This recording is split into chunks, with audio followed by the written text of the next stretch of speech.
Hey everyone, just wanted to start this off by saying our recording software messed up in the middle of this.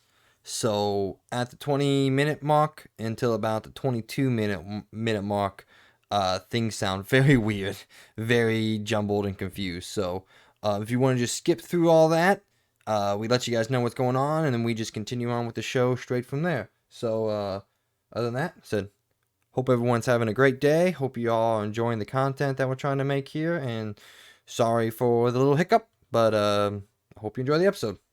Have a good one. Well, hello there.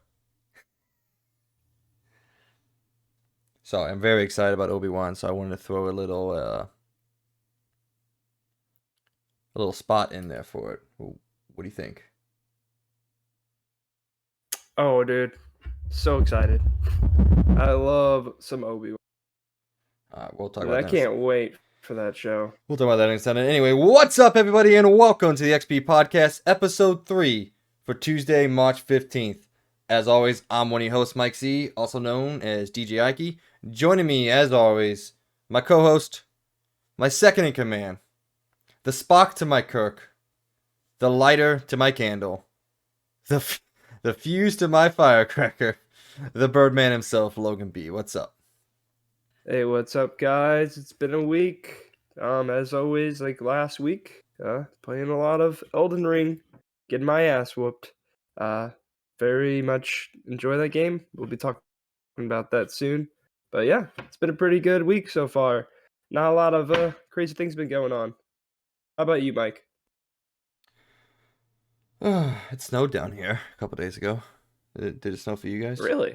Yeah, we Yeah, got well, like it snowed a little bit, but it was like the streets were like instant clean. Like I don't even think we got an inch. no, dude, it happened so fast. We got like 3 inches in like an hour. Wow. Yeah, it was, and then it just Okay. stopped immediately. But other than that, nothing. It's been a pretty quiet week. Said mostly just been, as you said, focusing on some games. Started a new game, so I'll talk about that shortly. And then I actually started watching a couple things on TV that I'm excited to talk to you about. Well, not excited. I want to see if you've seen it and see what your reaction is. But that's pretty much it. So before we get the show going, guys, we always like to start off with a special question and just a topic to talk about for a little bit. So this week's is a would you rather question.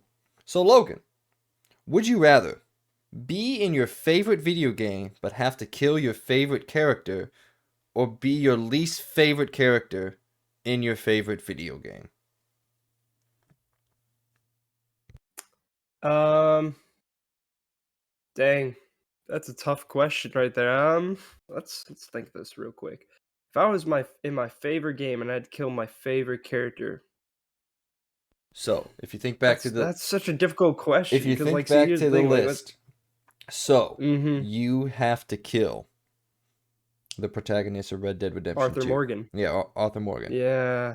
I forgot his name for a second. I mean, He's spoiler alert. Oh no, I'm not gonna ruin it. I'm not gonna ruin it. I'm well, not gonna yeah, okay. I spoil it because I really understand. want you to play the game. I understand I want one. the spoiler alert, but we're just talking theoretical here. Here's the thing with me. I look at this. I'm like, all right. I have to be in my favorite game of all time, but kill my favorite character. Do I have a shot in hell of killing Kratos? I guess theoretically, because of the question, I have to.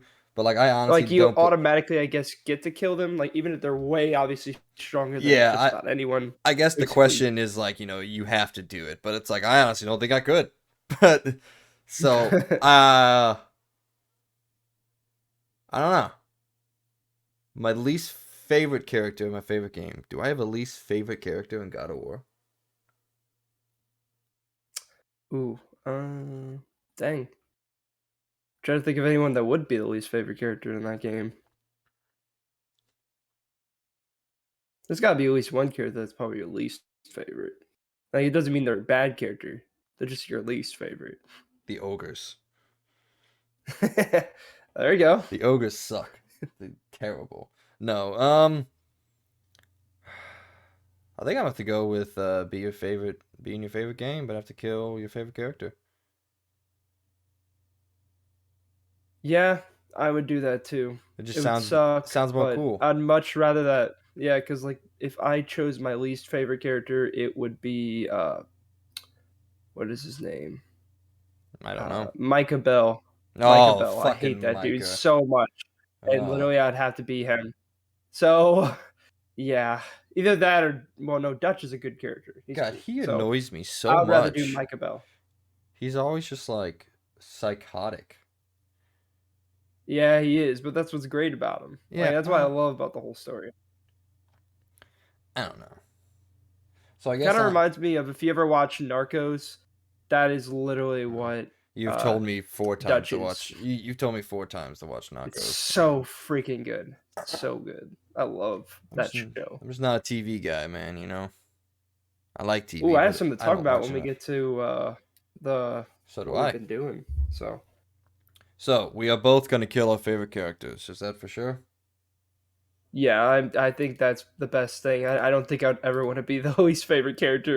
I'm willing to kill my favorite character than be the least favorite character. At least there's another good Well, here, character at least after that. So I'd be memorable. Be my least favorite character in my favorite game. I can't even remember who that is because he's not memorable. You know. So I wouldn't want to be that exactly. guy. At least I'm known as the guy who takes down Kratos. That's memorable. That's doing something with your life, you know? Exactly. You you just expedited someone's, you know? Yeah. Yeah. All right. It's final answer. I'm taking Yeah, down the that's my god. final I'm answer. taking down the god of God. I'm smiting Kratos, and Logan is going to. How you gonna kill Arthur Morgan? Um, probably do the good old scare his horse, get him thrown off of his horse, and then fall down a cliff. The best way to die in a Red Dead game. So Man, that's like some setup. Like you got to get him. Now, okay. Are you friends with Arthur exactly. Morgan? Is your Yeah, I'll character be friends with friends with him? him. Okay, so you trick him. You go off onto a canyon ride, real nice, real sweet, real cowboy stuff, and then Yeah. you say, "Hold on, I gotta go look at this rock real quick," and you get off and you go look at this rock, right? And then you jump Hmm. up and you're like, "Abubaga," and you scare the crap out of his horse, and then he just falls off the cliff. Because Yep. that just seems like an accident. That doesn't seem like you're killing him. It just seems like you're having fun. Exactly. So I want you to kill If they him. make it look like an I want accident, you to I am gonna kill kill him. him. Yeah, but purposefully. Yeah, I don't know if you were playing Hitman, and I did purposely kill him. I did it on purpose. I just didn't actually kill him. Like I didn't actually like touch him. Well, I guess I had a part in killing him, so I did kill him. All right. I just got to find a way to smite Because Kratos. Like I don't know, maybe I have lightning powers, and I just put everything. I don't even know how. How do you kill Kratos? He's I died mean, yeah, twice, even the and gods couldn't kill him. he's Yeah, died twice, and he's like, nah, I'm good. I'm just gonna come on back after all this is done. Like, what do I got to be? Like, Ares threw a spike from 300 miles away and impaled this dude. And 20 minutes later, he was walking around the world like, what's up? So, it's true. how am I going to kill him? Let me think about this for a second. All right. I got it. All right. I'm going to go talk to Thor, right? I'm going to be like, hey, yo, Thor. Kratos. You know him, right? His wife's dead. Well, he's trying to make a play for Jane Foster now, all right? And Thor would just mess this dude up if he tries to make a play for Jane Foster. I'm sorry. I'm combining universes here. But I don't know. I guess I just have to be the most powerful god of all time and just kill him. Or maybe it's less of a Yeah, kill, and maybe I just need to find a way to entrap him in the afterworld. Maybe I'm Anubis, and when Kratos eventually makes his move to the Egyptian pantheon, maybe I'm Anubis, and I just trap him in the underworld. Because Anubis is cooler yeah, than it could work. Hades. Let's be honest. What, do you not believe so? No, no, Oh, I agree. I was like, Anubis is way better than Hades. All right. Well, I don't know what exactly how I would do it, but For those of you who listen, please give us your answers on our Patreon page, and we'll look through those. If you didn't know, this is the XP Podcast, our weekly video games and pop culture news podcast, where two, sometimes three dudes sit down who love to argue and disagree with each other and talk about all the stories and happenings inside and out of the video game world.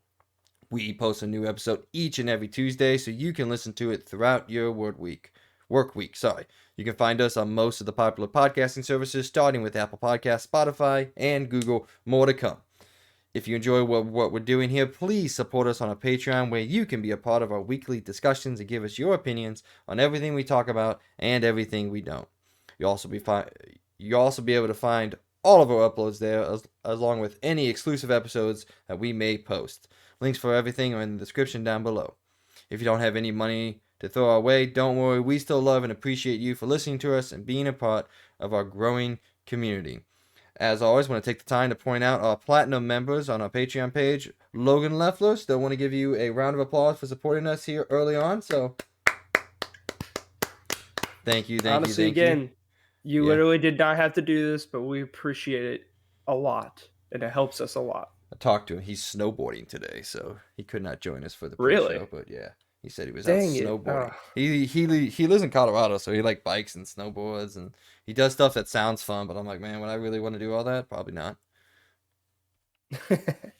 So if for some reason you want to see our shiny faces, hold on, it's still in the works. But you can still go over to our YouTube channel, where you can get this show and all of our shows in video format. If you do, please don't forget to give us a like, share, and subscribe, and hit that notification icon so you can be aware of everything we post when we post it. With all that out of the way, let's get into today's show. Today in the news, we'll be talking about that PlayStation State of Play that happened this week and our reactions to it. God of War TV show is in the works, ? And GTA gets its release details, and they're kind of confusing, but we'll talk about it. In our point of the show this week, we'll be talking about open world games and what makes them good or bad to us. But before we get to all that, it's time for What You've Been Doing, where we catch up on all the things pop culture that we've been doing, whether that be gaming, TV shows, movies, books, and comics. It doesn't matter to us, because we're nerds and we love it all. So, Mr. Birdman, what have you been doing, sir?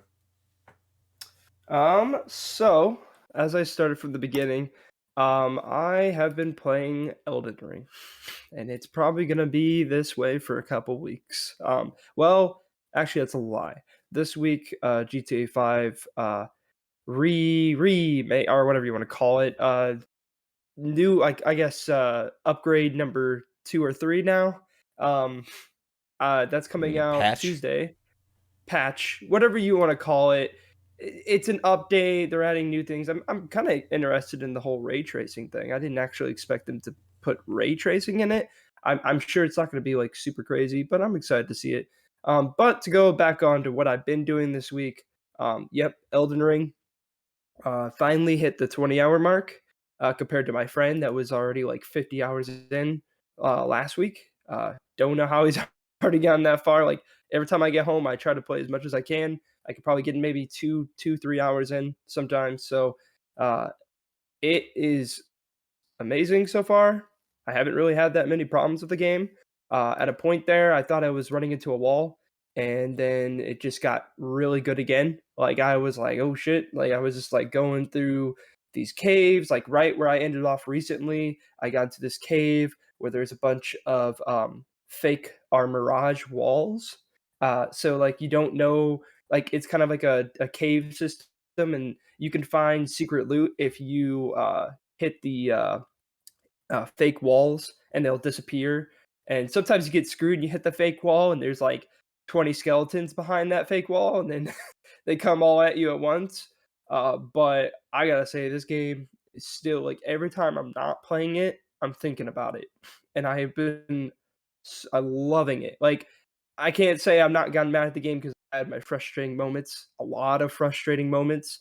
I'm pretty sure I just did the second legacy dungeon, and it was very difficult. I kept getting killed by this stupid freaking bat lady, because the issue is if you do not make these things to stop poison buildup, you get screwed, and then you literally waste like half of your flasks because you have to constantly keep healing yourself. And this stupid bat lady abuses her poison thing where she'll like throw poison out and flap her wings, and then it would like push the poison towards you. And it's super fast to build up to the point where you get poisoned, and it's basically over at that point. Like your half your health is going to go away in like seconds. Like it literally takes your health away. Yeah, it that was a pain. I died like 4 times because literally I just could not get past that section. So I finally did, and then I had to fight another one of those girls again with this priestess uh bat that could like summon skulls and throw down this blue thing that would throw 3 things at you. Man, I mean, I was sweating, but I finally got through it, and man, that is the one thing I got to appreciate about this game is when you do get through something, it is so satisfying. Yes, sometimes it's very frustrating the game, and it's super freaking hard, like super hard sometimes. But I've been loving it, and yeah, I mean that's what I've been doing for games this week. Real quick, let me cut. Hopefully soon I will be starting to. Oh, what's up? I said I got a couple questions for you on Elden Ring. So Yep. I know you got the sword that I sent you on TikTok, and you said that you can't use Mm-hmm. it. Is it Yeah. is it good enough to use when you can use it? That's what I want to know. No. Oh, really? I tried to use it. Yeah, I tried to use it, and it's useless. Again, I even this other sword I have, the one I showed you, that needs 40 strength. 40 strength. You know how hard it is to get the 40 strength? That's insane. But it is supposedly that sword that I showed you is one of the better weapons in the game, and the sword that you showed me to get is also one of the better weapons in the game. But yeah, I need like 31, 32 strength, and I'm pretty close. I have been upgrading my strength a lot more because I want to use that sword really bad. Actually, a sad thing I just learned recently. I was 18 hours into the game, and I finally figured out that you can get a whetstone knife that is like literally at the beginning of the game that I just happened to miss. That literally helps you put these ashes of war on your weapon. Which, when you put an ashes of war on your weapon, when you switch it out, you can change your affinities, which is basically it lets you choose how you want your weapon to scale, which changes everything.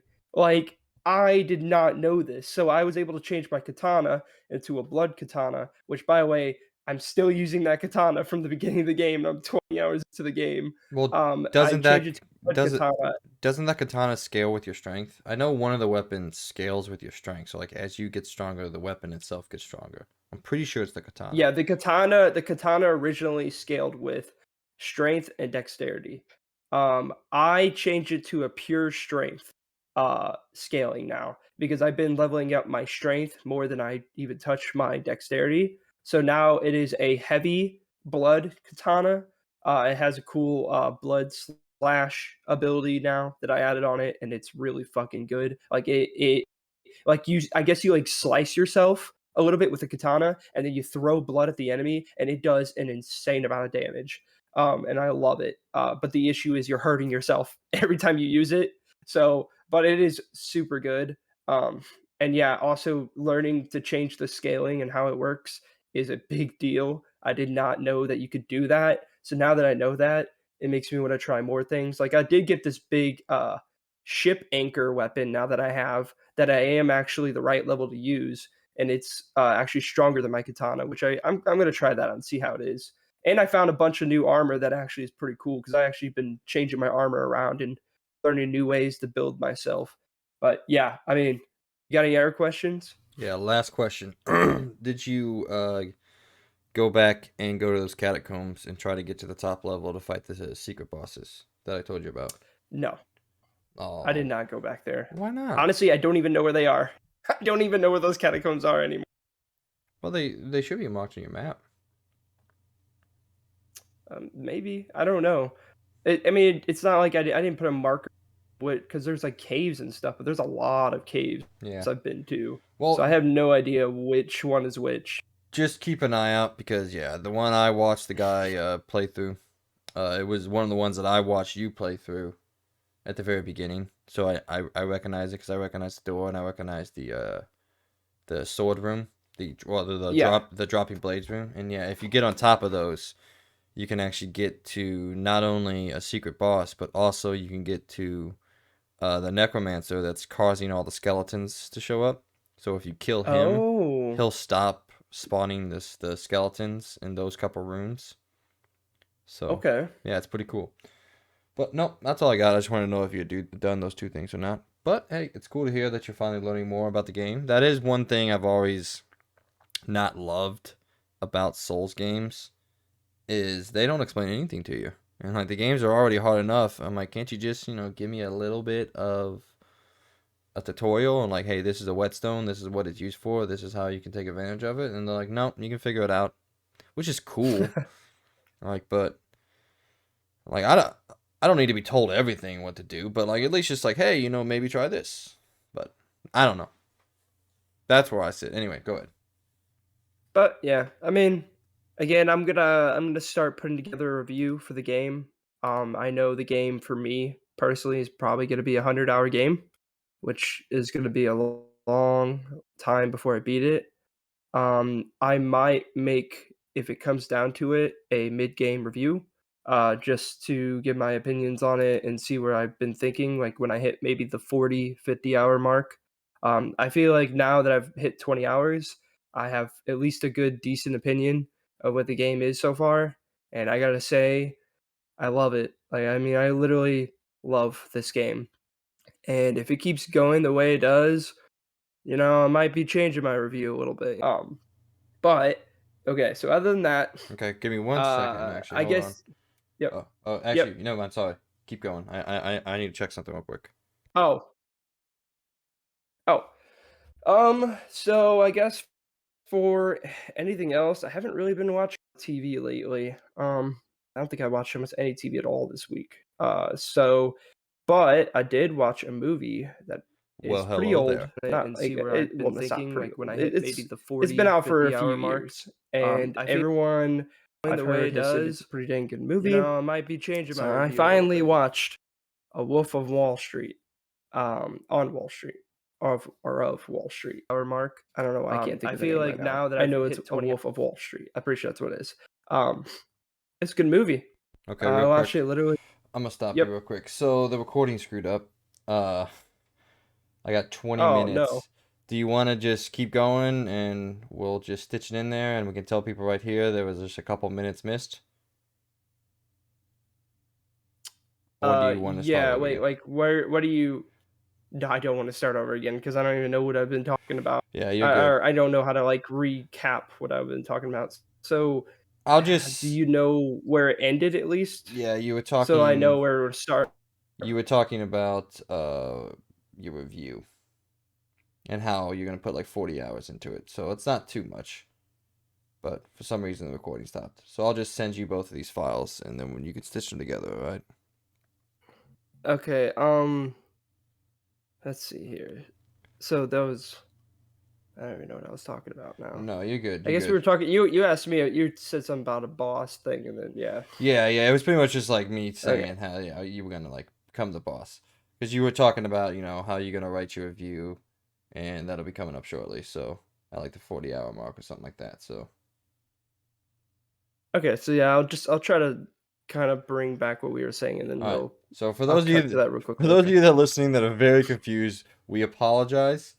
Don't know what happened with the OBS recording, but we're just gonna go ahead and keep plowing forward, keep going, and we're just gonna keep on going from now. So you were talking about the Wolf of Wall Street, so go ahead. Yeah. So I was Wolf of Wall Street recently. Well, very recent, like literally yesterday. For the first time. Everybody said it's a really good movie. I thought it was a pretty dang good movie. Yeah, it was interesting to learn about that. I don't really keep up with stock markets and people like that. So it was pretty interesting to learn about that. It was definitely a very interesting movie, but it was actually pretty funny and it was interesting to learn about who Jordan Belfort is. So that was yeah, that's pretty funny. It was a good movie. Have you seen it, Mike? Yeah, of course I've seen it. I love The Wolf of Wall Street. The Wolf of Wall Street is incredible, dude. Yeah. Yeah, it is I don't. good. I mean, I think it's. I personally think it's the one that DiCaprio should have won. the Oscar for. I thought he massively got snubbed, but he was also great in The Revenant, which is the one he won for, so that's cool. It was more like a culminative award, like, hey, we're gonna give you this award because of everything you've done in your career, not just because of this performance or this movie. But I think he's better in The Wolf of Wall Street than he is in The Revenant. I think he is as good as an actor could act in a movie in The Wolf of Wall Street. Yeah, he was pretty phenomenal. Like I felt like everyone acted insanely well in that movie, and it was pretty dang good. Like it was funny, it was interesting to learn about his story, and yeah, I don't know, it was a really good movie. I really enjoyed it. But yeah, I mean, I guess other than that, that's really all I've done this week is just play Elden Ring almost all week, and I watched Wolf of Wall Street. So, how about you, Mike? Well, as you well know, I told you I've officially rolled credits on Horizon Forbidden West. Uh, I mean, I am 3 trophies away from platinuming it, so I'm almost done. Uh, I don't know. I originally said I'm going to do everything this game has to offer, which I still want to. But after I platinum it, I'll see where my motivations are. I'll see where we are with the games we have to play. But yeah, I started writing my review this week for it. So you guys will get that whenever DJ gets done playing the game. Who knows when that's going to be. But just to summarize my thoughts on it real quick, it is fantastic. I mean, it is a it is what you think it is going to be. If you liked the first Horizon Zero Dawn, if you liked Horizon Zero Dawn, you're gonna like this game. It is more the same. It has deeper gameplay mechanics. It has better melee mechanics, and it does some really cool things at towards the end of the game. I'm not gonna spoil anything. I'll do that in the spoiler talk with DJ. But yeah, that's all I'm gonna say for right now. I do have some complaints with it, like you were saying. Most of them are minimal, just small things here and there. This system, I don't love this system, the upgrade system, yada yada yada, and I'll talk about all that coming up. But overall, the game is great / amazing. If you liked it, if you liked the first one, you're gonna like this one, and that's it on that. Do you have any questions? No. I guess I'll have some questions ready whenever we do the review episode. Okay. But I'm gonna obviously probably not ask any story related, other than the fact was the story good and all that. But obviously you enjoyed it, so I would say at least the story was good. I'll probably have some questions about like combat and etc. whenever we do have Well, the episode about the review. the combat's phenomenal. It's the best part of the game by far, bar none. The combat is even better than it was in Zero Dawn. It's even deeper. Um, and it's either you can do so much with it and go about it in so many different ways. You were talking about with Elden Ring, like you were learning how to build your character. Well, this one you just learn how to play her in a different way because you don't really build her for a way. I mean, depends on how much. I guess it depends on how much you play. Because like me, I have almost all the skills unlocked on all the skills trees, so I can switch up my playstyle whenever I want, and I can play Aloy in a multitude of different ways. But I guess technically, if you want to say I built her, you can build her in any way you want. But eventually, if you play this game for long enough, you can just play her in any way you want because everything's unlocked to you. But if I want to focus on traps, there's a whole trap skill tree. You fill that out. You can go find the armor that boosts all your trapping abilities and everything like that. And you can just play like a trap fiend. I play more as a aggressive hunter. Like at first, when I first go into a fight, I focus on taking out the parts that I need to upgrade or anything like that, and then I have a warrior bow that's set up to do a bunch of damage after I melee something. So I run in, get a couple melee shots in there, then I shoot him with the bow, and it does a bunch and pretty much does guaranteed crit damage. So there's just a lot of ways. That was a very bad example of it, but the gameplay is deeper and more improved from the first game. So if that's what you want from the game, you're gonna get that. And that makes me excited because I didn't hate the first game, but combat lacked in some sections. So really excited to hear that actually, because yeah, I really do want to get into that game. Have a lot of games right now to do, so it's probably gonna be a game I'll do probably later down the line. I do at some point want to get Dying Light 2 to actually play with you, which would be fun. We could play that together and do a review of that. I think that'd be pretty cool. But Yeah. Oh, so yeah, what else have you been doing? it's ready and waiting whenever you are. It's wrapped up on my shelf, just sitting there, still wrapped in the plastic.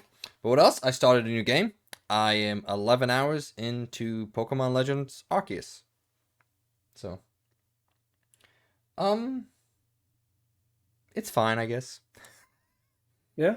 Yeah, it's not my Pokemon. Do you at least enjoy the open world ish No. areas? Like I guess how I would call it, it's the semi open world things where like basically it's Monster Hunter. Basically, that's how I'm gonna compare it. There you go. No. I don't enjoy them. I think they're bland, No, pointless. dang. Yeah. I enjoy the mechanics and I enjoy the aspects of it that have always been with the franchise for 25 years. I enjoy the catching, I enjoy the battling, I enjoy the level up, I enjoy finding new Pokemon. I like that there's a checklist that, keeps me on track with what I'm doing. I like, oh, I need to catch two more of these without being seen, or I need to battle these guys, or I need to beat this Pokemon with certain type skills, and I like checking things off. It's very much a checkbox game. It's very much Ubisoft like, Ubisoft esque in that regard. Like you're going through and you're checking things off, but no, the open world is completely uninteresting. There's nothing there. You walk around Well, empty yeah. I mean, worlds. Like it's it's not like it's not Horizon yeah. or like it's very basic. I'm not gonna say that the open worlds are like phenomenal. I mean, especially with the frame rate and all that. Well, I Yeah, don't even get. especially like how you said earlier, how when you Oh, it's ugly on my yeah, it's TV, brutal. but it It's doesn't. bad. That's really not bothering me that much, the frame rate or anything, mostly because I knew what I was getting into when I came into it. And I don't even really care that it's pretty ugly on my big old TV. There's sometimes I actually have my Switch sitting right next to me, so and it looks decent on the Switch. Looks actually pretty good on the Switch. So still runs like garbage, but Yeah, on the screen, it's not bad. Yeah, it looks pretty good yeah. on the 720p. But yeah, when you put it on a 4K TV, because obviously it's only gonna be 1080p, which I don't even think even hits 1080p most of the time. Oh no, I guarantee you it Yeah, doesn't. I don't even think it's yeah. 720 on the Switch.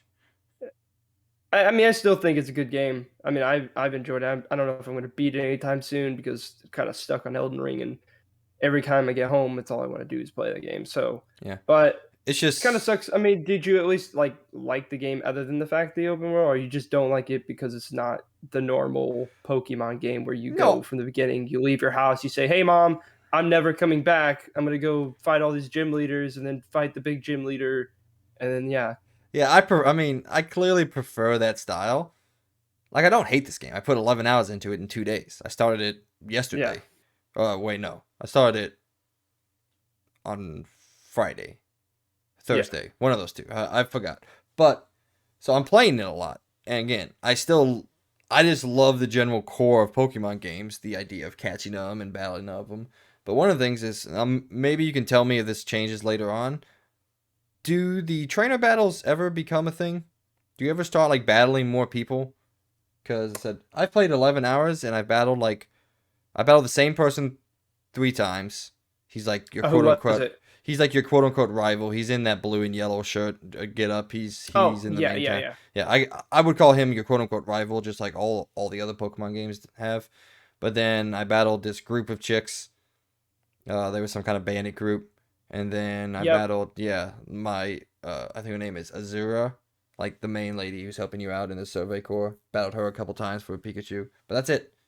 Like you don't run into anybody that wants to battle you in the world. You don't do anything like Okay, that. well, I'll tell you right now that's going to disappoint you because you won't be running into people Yeah. that want to battle you. It's not like the old games where you're walking down a path and a exclamation point pops above his head, and he's like, "You want to battle?" And then you say yes or no or whatever. Oh Or yeah, but I I guess don't in know. some of the old games you just have to, but you won't be seeing that in this game. It's mostly like you'll be playing, and then you'll run into a story moment, and or a I think maybe even some side quest moments, but they're in specific moments that you will be fighting people. But it is definitely, that is one thing I will agree with. That's why I'm hoping the next Pokemon game would be a mix between these games, because I think that's the one thing that this game lacked. Is I did kind of like the trainer battles, and I did like that, but you will not be getting that in this. Like, you won't be going around randomly walking around finding someone, and then they just Which want to battle you. I It's mostly guess story I moments. guess makes thematic sense.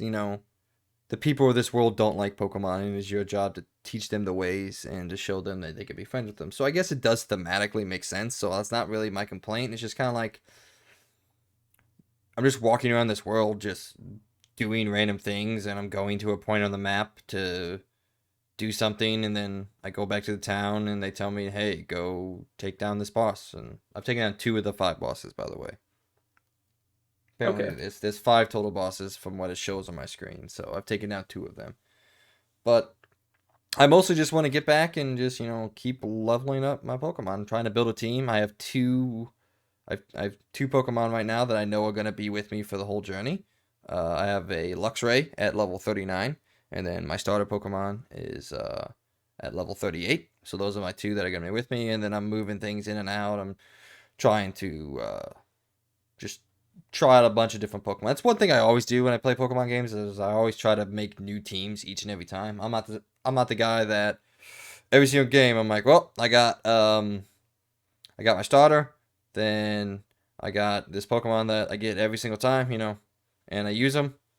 I'm not like that. I like making different teams. So like with my electric Pokemon this time, I went with Luxray instead of I normally either do a Jolteon or one of the Pikachu variants, but I I wanted I found Luxray early. You find him very early in the game. He's one of the first Pokemon you catch, and I was like, you know what? I'm riding this guy out. And then I have a Scyther that's been with me for a pretty long time. He's level 34 right now. So, but yeah, no, I'm gonna keep playing. I don't hate it. It's just it's kind of boring, and I know that doesn't sound good, but like when you're just walking around the open world, it's just like, oh, here's another Pokemon. Let me try to catch it. Oh, I caught it. Cool. Let me battle this one. And I just keep referring back to my checklist and all that. I'm like, what do I have to do now? So I'm settling into the type of game that it is. I'm hoping the story gets better. I know both you and DJ said the story's not that great, but I think you and I Matt, wouldn't expect this story to get any because better. To be honest, it's yeah.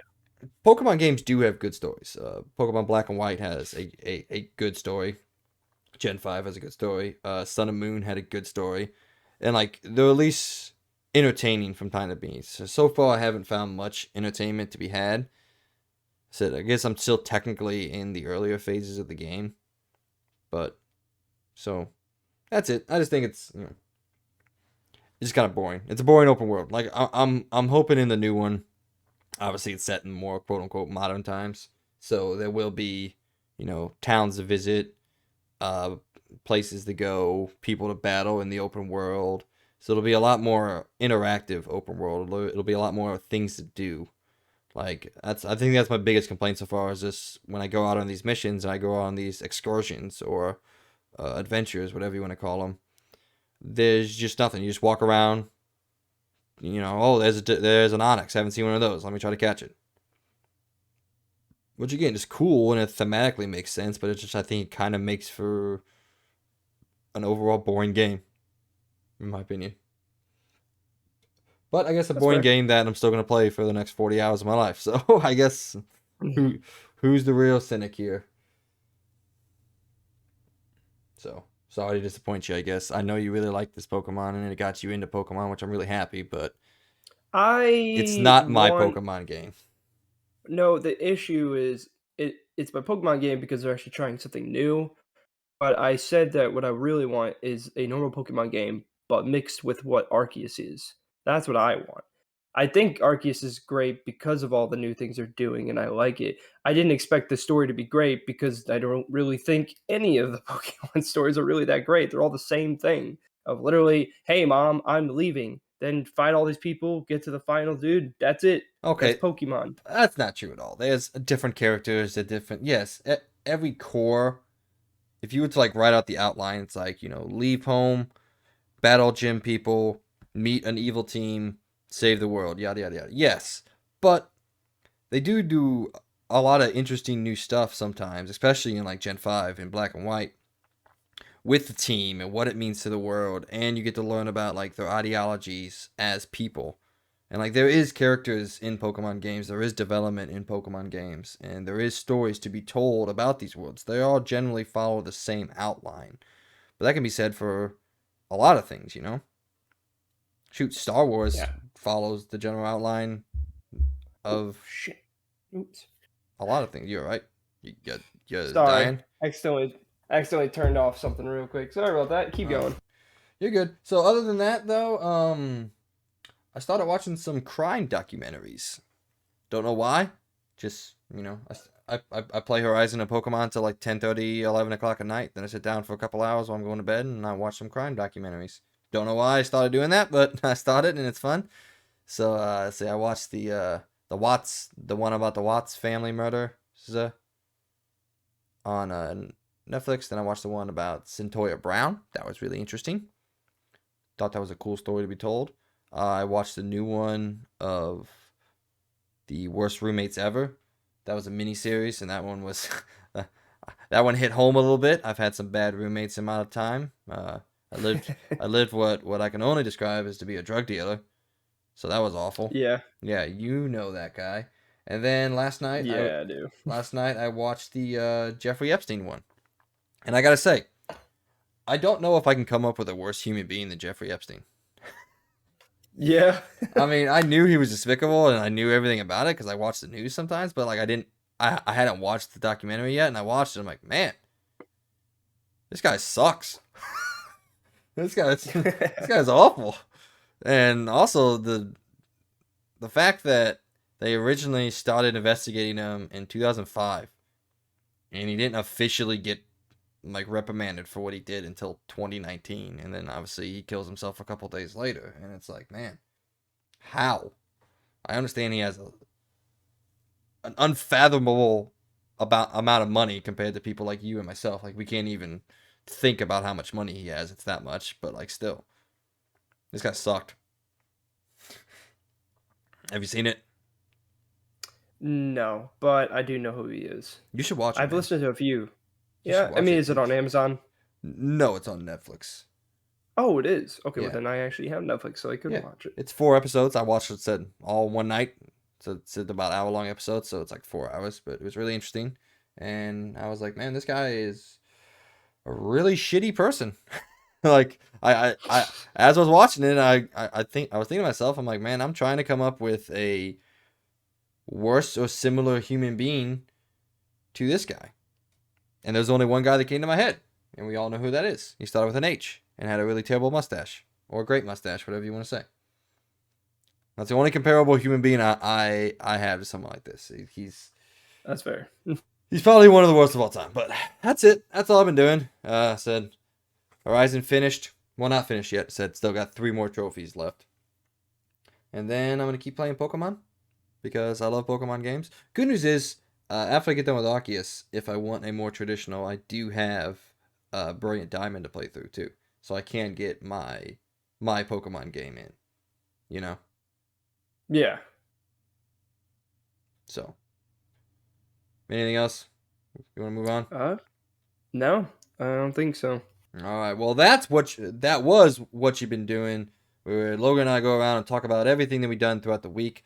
Please let us know in the comments what you have done and what you are looking forward to, and anything interesting that happened to you this week. We're going to move on now to our new segment called Around the Point, where we here at the Experience Point go around the video game world and talk about all the news that went on this week. I want to start off with the PlayStation State of Play that happened on, I believe it was Wednesday. We're going to give our reactions, go through each and every game, what we think about those games, if we're excited, and pretty much anything we have to say about it. So I know both Logan and myself had watched it. Overall, Logan, what was your reaction to all this? We'll go into each and every game here in a bit, but just overall, the 23 minutes that it went down, what was your overall reaction? I mean, it was, it was pretty good, I guess. I mean, some things look pretty interesting, but it wasn't like I don't think it was going to be that amazing in the first place. Like we talked about it before it even came out, or it started. That it wasn't going to be that like it wasn't going to show off super huge things, but it was mostly some new, like I guess, Japanese style games and stuff like that are was basically main focus of the whole thing. But yeah, I mean, I thought it was pretty good. I mean, some games surprised me, and some new additions were pretty cool. Yeah. But it wasn't like a oh wow, this is awesome. It was more just like okay, some cool new things to look at. Yeah, But yeah, the only thing I was really actually disappointed with, because like if they show off a game that doesn't look interesting to me, I'm not disappointed because that game's just not for me. Like I don't think that's bad. Like everybody likes different style games, but the only thing I was truly disappointed about was no Final Fantasy 16 updates. They had a whole Square Enix section, which by the way, I will talk about the pacing here. Why end on Square Enix and not the big one? They had the big one second to last. The big like oh crap moment of the show where you didn't really realize this was gonna happen. You know? Do you agree? yeah, Like they had a no, I great agree. moment, got me all hyped up, and then like, okay, let's go on to Square Enix updates. I'm like, we're getting Final Fantasy because I was already like excited from what they announced with Paterno and all that. And then we go into Square Enix, and while they looked interesting, they're both brand new games. I don't know if they're gonna be good or not. And I was like, oh, okay. Kind of left me with a bad taste, but then I walked back through it, and I was like, all right. So starting off, Capcom came out and announced a new 4-player Dino Mech game coming 2023 called Exo Primal, and I really thought this was Dino Crisis, and I was very confused for a second. What do you think? And, I was getting some vibes of Anthem, Yeah, I and was like Anthem, Dino also Crisis. I was like, all right, and then they said Exo Primal. I'm like, I don't know what that is. oh no, that that one Earth game, Earth Defense 20 something something, and it's like those people shooting bugs and stuff. It literally reminded me of that game and Anthem had a kid together. And yes, I guess also a little bit of Dino Crisis. Because literally it actually looked kind of interesting. I was like, this looks kind of fun. It Like, was I don't like know, maybe a fun little shooter game. it was like old like Starship Troopers, the movie. Yeah, yeah, yeah. Yeah. Which, by the way, for those of you out here who haven't seen Starship Troopers, please, it is a underrated classic. Love It it, is an awesome movie. dude. I It's so love good. Starship Troopers. I mean, it kind of sucks as just in a movie, like in terms of like if you're asking me my critical opinion, I'm like, yeah, it's pretty dumb, but I love that movie so much. Anything else on the Dino Crisis that's not Dino Crisis? No, just I'm gonna keep my eye on it. Actually, pretty Hype, cool. hype, hype level 6, 6 or six. 7. Really? Yeah, Okay. yeah. I mean, I'm not like super pumped. Like, yeah, I can't wait for this Dynamech Exo Primal game. But like, it looks good, and it's not average. I'm not like okay, this is another game that's coming out. It did pique my interest when I seen it. So yeah, 6 or 7. I guess final score. I'll say 7. I'll say 7. That'll be an easier score, but yeah. I am at a 1. I will not play this game. Really? I don't Yeah. know. Just looked interesting. I guess if it comes out and you play like, hey, it's pretty good. Depending on how much it costs, I might hop on with a night for hey, Game Pass, maybe. I don't know. Yeah, maybe.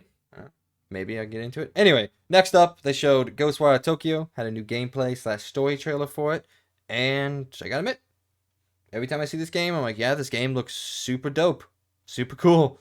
I don't know if I'm gonna play it or anything like that. I don't know how it's gonna score. I don't know how people are gonna like it, but it looks super unique and like something we've never seen before.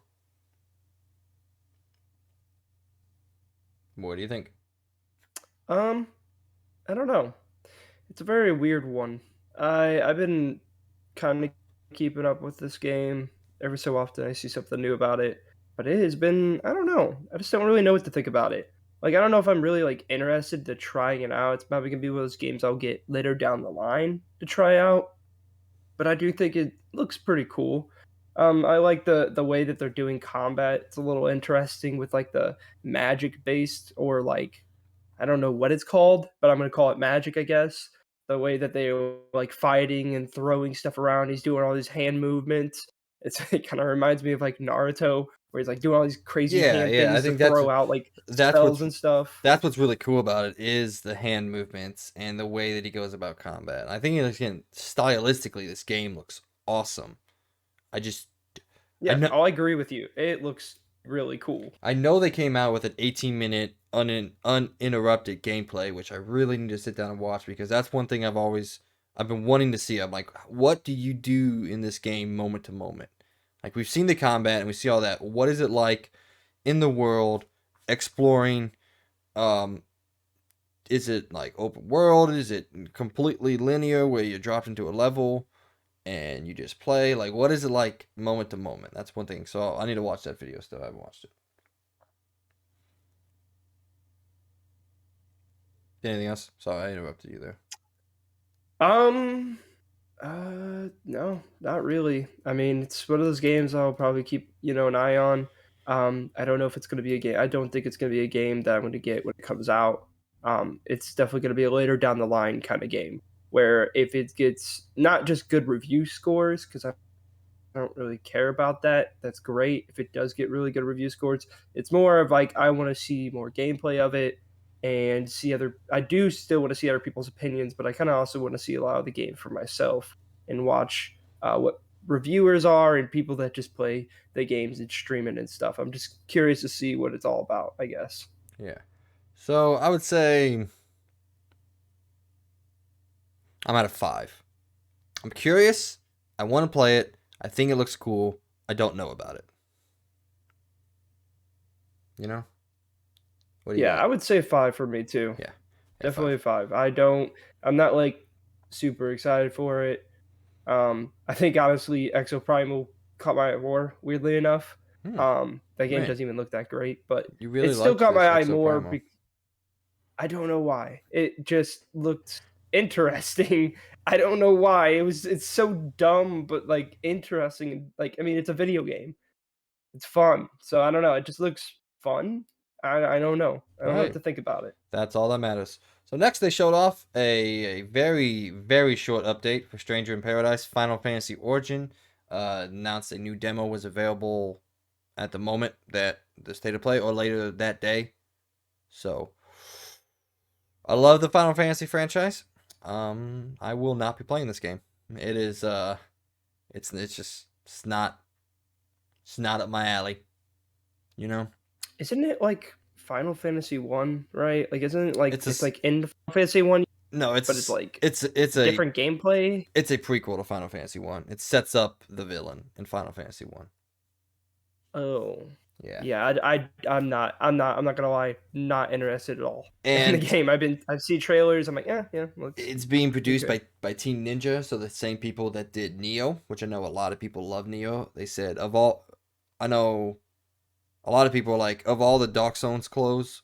Oh my god, of all the Dark Souls clones out there, Neo is the best one, by far the best one. So this is being done by those same people, so it's the same style of gameplay, it's the same Soulsborne style, difficult combat. Um, but this game looks not good in my opinion. 1 out of 10 That's again. fair.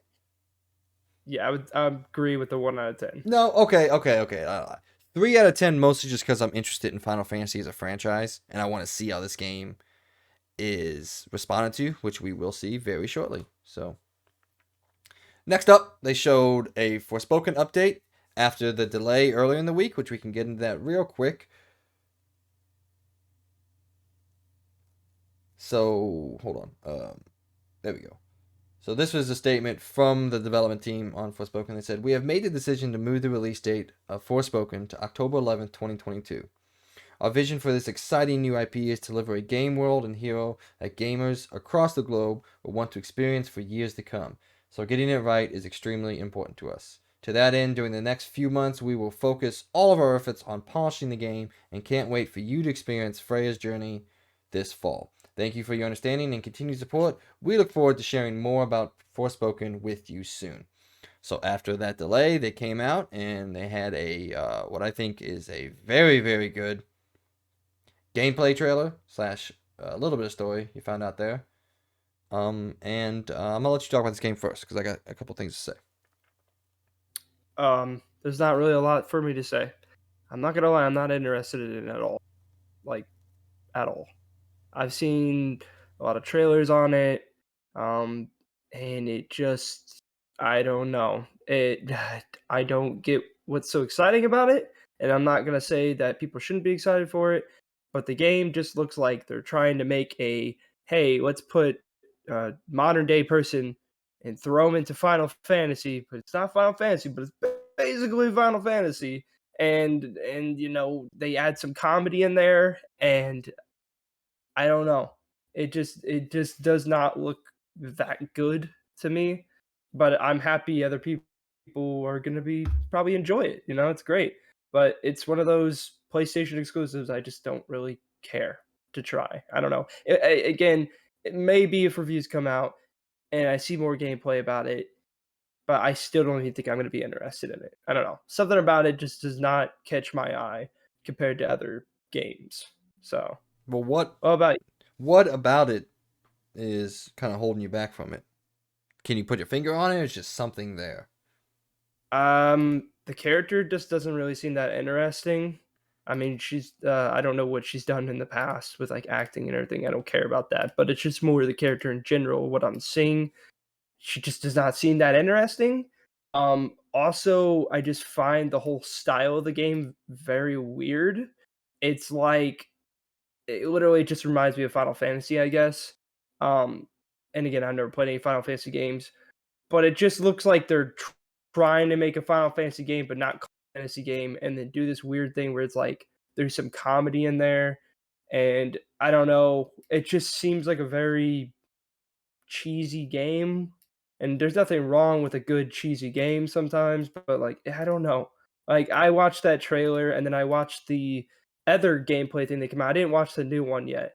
Um, so maybe that'll change my mind. I didn't really. I think I skipped over this, but I don't know. The game just seems very weird, and I don't know if I would really say I'm interested in it at all. It just, yeah, I don't know. Something about it just doesn't really catch me. All right, you ready for this? Yep. Outside of God of War, this is my most anticipated game of 2022. Huh. I cannot fucking wait for this game. Everything that you said is true. But I think this game is going to be fantastic. And the reason it looks like a Final Fantasy game is because it's being made by the people that made Final Fantasy 15, which I love Final Fantasy 15. I understand, I guess, quote unquote, true Final Fantasy fans, as they would call themselves, did not like Final Fantasy 15. It was a lot different than a lot of other games in the series. I loved Final Fantasy 15. I don't think it's, I wouldn't put it up there with some of the best ones, but as its own standalone game, I think it was fantastic. I want them to go back now to old school Final Fantasy games like they are with Final Fantasy 16 from the team that brought you Final Fantasy 14. I think that team's going to do a great job on 16. I think it's going to be a return to glory for the franchise. But the fact that the studio that made Final Fantasy 15, which was a very different game in its style and its setting, in its the way it was set up and the way it worked was very different from what we were used to. So I think it's fantastic that they got to go off and make their own game, which seems like the game that they wanted to make when they made Final Fantasy 15. So I am super excited. I may have been a little hyperbolic saying outside of God of War, this is my most anticipated game because I'm excited about a lot of games. But this is a day one for me. You know, 8 out of 10, 9 out of 10 excitement. I've been tracking this game, reading every single little detail that comes out about this game. It's being written by Gary Whitta, who, well, he's a part of the writing team. He's also writing a new Batman comic right now. I think he's a very intelligent human being. I think he understands the video game industry in a way that most other people don't. I like the idea of the Miso character coming in, just like a lot of other stories in Japanese folklore and all that, you get a character from the outside world or from a future world coming in to a fantasy world. I think that leads to interesting connections between the character and the player itself as you're both learning about the world together. So it can lead to some discontent where maybe the character has a different reaction to something than the player does, and you're like, man, I don't like that. That's not how I would have reacted.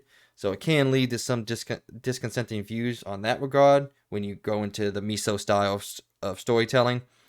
But overall, yeah, I'm super excited. I can't wait for this game. I think the combat, the particle effects are going off.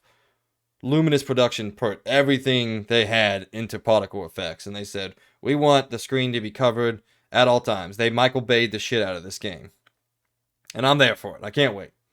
So, that is my interpretation of it. I'm super excited about this game. I'm glad it got delayed because May seemed a little early for this game. It seemed like there was some more polish need to be done on the world. I'm super interested to see what kind of story it is. It seems like it's a very female-driven story, which I know a lot of people have complained about.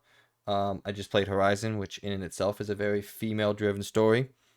There's females in a lot of powerful places, which is something that I will talk about with the review and all that. There's a lot of females in both these games, and very powerful. In places of power, I should say. So, but yes, if you couldn't tell, I'm very excited about this game. So, are you at a 1 or I'll say 2. 2? That's okay. That's fine.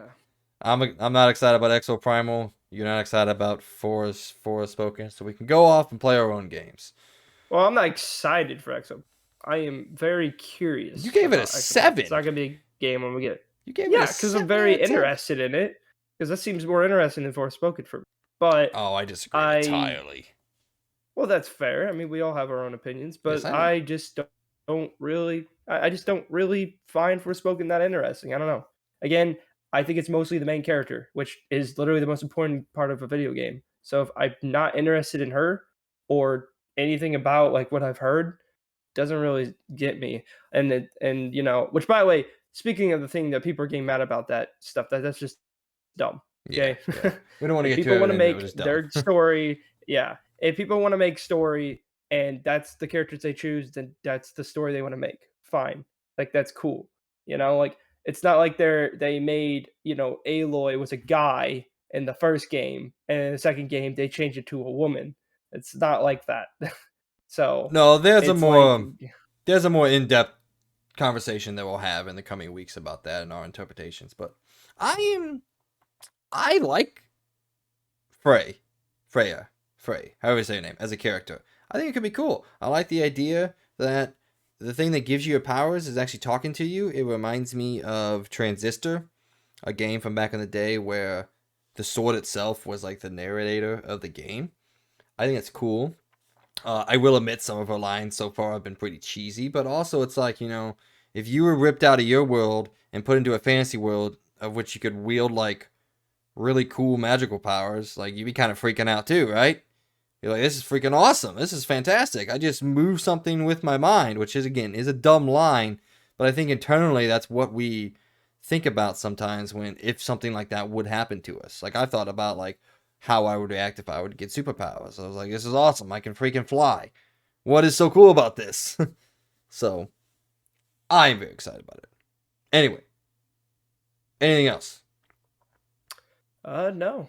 I All think right. that's it. Next up, they announced Gundam Evolution, a 6v6 FPS game in the Gundam universe. Reminds me of another hero shooter in a different franchise that I'm not going to play. You? Yep, same here. Yeah. I don't really care that much about Gundam, so I like I Gundam, wasn't interested. but I'm much more a Transformers guy as opposed to Gundam in terms of my childhood. Agreed. Yeah.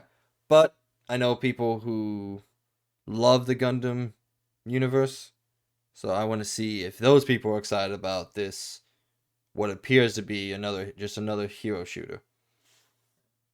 But it didn't look bad, I guess. I'm just no interest. Next up, Ninja Turtles: The Cowabunga Collection got announced, and this seems to include a proverbial shit ton of Ninja Turtles video games from back in the day. Are you gonna play it? I'm actually really excited about this. Yeah, this Like looks this cool. is Yeah, pretty yeah. cool. I love Ninja Turtles, and they have an absolute insane amount of games from like the back in the day. Like this is crazy. And I'm kind of excited. I'll keep my eye on it, see how good the emulation is and how good it runs. Sure, it is going to be really good. And it looks cool because I've actually played a few of these games, especially at arcades. Yeah, yeah. Like back So in the like this day, is playing some of these super games. Yeah, cool. yeah. Yeah. Very excited about this too. Said, don't know if I'm going to play it. I might check it out on sale or something like that when it comes out. But I did think it was really cool, and it was kind of like one of those moments where I was like, oh, sweet. I, I had that reaction. I was like, oh, okay, cool. That's interesting. Yeah, yeah. Yeah. I did definitely. This is one of the things that kind of surprised this at all. But then it did pop up, and I'm like, okay, this is pretty cool. And I'm pretty much in the same boat as you. It's probably gonna be one of those games I wait till it goes on sale, and I'll get it like way down the line. But I'm pretty excited for it. It looks pretty cool. Next up, they announced Gigabash. It appears to be a kaiju brawler where you fight people in a big city and destroy things. What do you got on this one? Uh Honestly, at this point, I started to check out because this is where things were just like, I don't know. I it looks weird. Yeah, That's all I can say. I know there's people who love these type of games, the destruction based games. You know, back in the day, you had Monster Bash, and I guess it's kind of what the next quote unquote uh, iteration, if you want to call it that. But I don't care. The only kind of game I ever liked that was like this was, and it's actually on PS5 too. It's a PS2 game. What was it called? It was like something monster something. It was like a PS2 game. I just I'm said gonna it, look it up Monster real quick. Bash. Is that what? No, no, no, no. I was talking about a different game. Oh, The game that I actually like that's kind of like this. Oh yeah, there it is. It's War of the Monsters. oh, okay, okay. Awesome game. That game is super cool, and you can actually play it on PS4 and PS5. And it's a PS2 port. It is such a cool game. I Uh, love that style of that game. This game doesn't seem to have that style. Like I don't know, it just seems very cheesy and not really up my alley. Like I like these, but I don't like them so much that like I play every one that comes out. It really has to surprise me, and this game just looks okay. so I was getting a drink. Yeah, I don't have anything else to say. So another 1 out of 10 for me. Yeah, I Next would up, say 1 out of 10. next up is JoJo's Bizarre Adventure All-Star Battle R. All-Star Battle R. Sorry, that's a long name. A 2D fighting game. It released early fall 2022. I know a lot of people in the fighting game genre are really excited about this. There hasn't been a JoJo's Bizarre Adventure for a while. Those to see this come back for them. Super excited. Um, I am kind of a fan of 2D fighting games. I like them. I'm just really bad at them. Like I've played a lot of the Mortal Kombat's. Obviously, I've played Injustice. I've dipped my toes in um, King of Fighters here and there. I know King of Fighters 15 just came out, and there's a lot of people enjoying that one. But, 3. I would say I'm a 1 because I don't really know anything about JoJo Bizarre Adventure. I've never watched it. Everyone tells me to go to watch it, which someday I'll probably watch it. But yeah, it doesn't interest me. Even if I did probably watch the show, I probably would never play these games because I don't really like most of the anime games they come out with because most of the time they're these fighter games, and I'm not a big fighter game fan. There's a few fighter games that I enjoy and love, like Smash and Mortal Kombat X. But other than that, like I just don't really care for fighter games, which Yeah. is I'm happy a lot of people do like them. Like my dad, for example, loves the Mortal Kombat games. He's a huge fighter game fan. So, Oh, I've but played. this, yeah, I've played no, most. I've played most of the Mortal Kombat games. I like the stories, and I can hold my own against friends. But like, I go online, I get absolutely destroyed. yeah. So, next up, Trek to Yumi. We saw for the second time. First time we've seen it for a while. We saw it back in E3, if I remember. But this is a samurai side-scrolling action-adventure game from Devolver Digital. And, man, let me tell you what. This game looks fucking cool. I don't know. I Really? didn't. Really? I didn't really think it looked. Yeah, I don't know. Oh. I guess if I really wanted a good samurai game, I'd rather play Ghost of Tsushima. Well, it's But it entirely didn't different. really. I know it's entirely different. I know it's a whole different style game, but like I don't know. I just don't really care for these kind of games. The 2D side scroller kind of games like these. Like I don't know. Something about it just didn't really. It looked. But like I say, so the art direction is phenomenal. Don't get me wrong. Yeah, the It style of it looks looks really cool. awesome, like super good. But if I really want to play something, I'll just go play Ghost of Tsushima because like I don't know, something about it just I don't really care about it. It doesn't look that interesting to me. I don't know. Something Well, about it just didn't catch my eye. the moment that it came on screen, my eyes popped. I was like, damn, this looks cool. I liked the style of the trailer, the way that they did like the credits. They had like credits in the trailers, and I thought that was really cool. I thought the action looked cool. I like 2D games. I like side scrolling. Well, it's not really a 2D game. It's more of like a 2.5. But yeah, I thought it looked really cool. Yeah, it's got that Metroid Prime kind of thing where it's like 3D but like 2D, where you get like What do you mean Metro? depth to what's going. You mean Metro? Metro Prime was like the first person shooter. Oh wait, what was it called? What was M- the new one called? Well, it was just called Metro. It was just like the Metro series. Well, it's called Deadlocked, Dreadlocked. Yeah, Oh, okay, sorry, so that's what I Dread, was meant. Dread. Sorry, I Metroid meant Dread. Yeah, Dread. That's yeah, what I meant. Dread. yeah, yeah. The Yeah, that the like the Prime games were the first person shooters from GameCube. yeah. Yeah, I don't know. It just yeah, Well, okay. Well, again. I will let you know if it's good or not because I'm very excited and I like Devolver Digital. They're probably one of my favorite indie studios. I think they're really good. But I will let you know if it's good or not. Then PlayStation hit us with a big one. Returnal is getting free DLC slash add-on mode in the form of a fully co-op campaign and a survival tower mode to be released at the end of this month. I got very excited about this. I also looked up the price of it because I was like, maybe Logan will buy this game and play it with me. What is your reaction to that? I'm pretty excited. I've been wanting to try out that game, but I know for me and what I feel is worth, I'm just never gonna spend $70 to get that game. But someday when it's, down in price and I don't have a lot going on when it comes to playing games, I do want to get that game. Oh, So I am excited for it. okay. I was hoping you'd play with me, but it's fine, whatever. I'll play it by myself. I will at some point, but you still need to beat the regular game. I still need to start the regular game. Yeah, that's what I'm saying. Freaking Outriders came out the same day and distracted me. And then you left me. Which is done. No. No, no, no, no, no. That's not what happened. Okay, yeah, it kind of is what happened.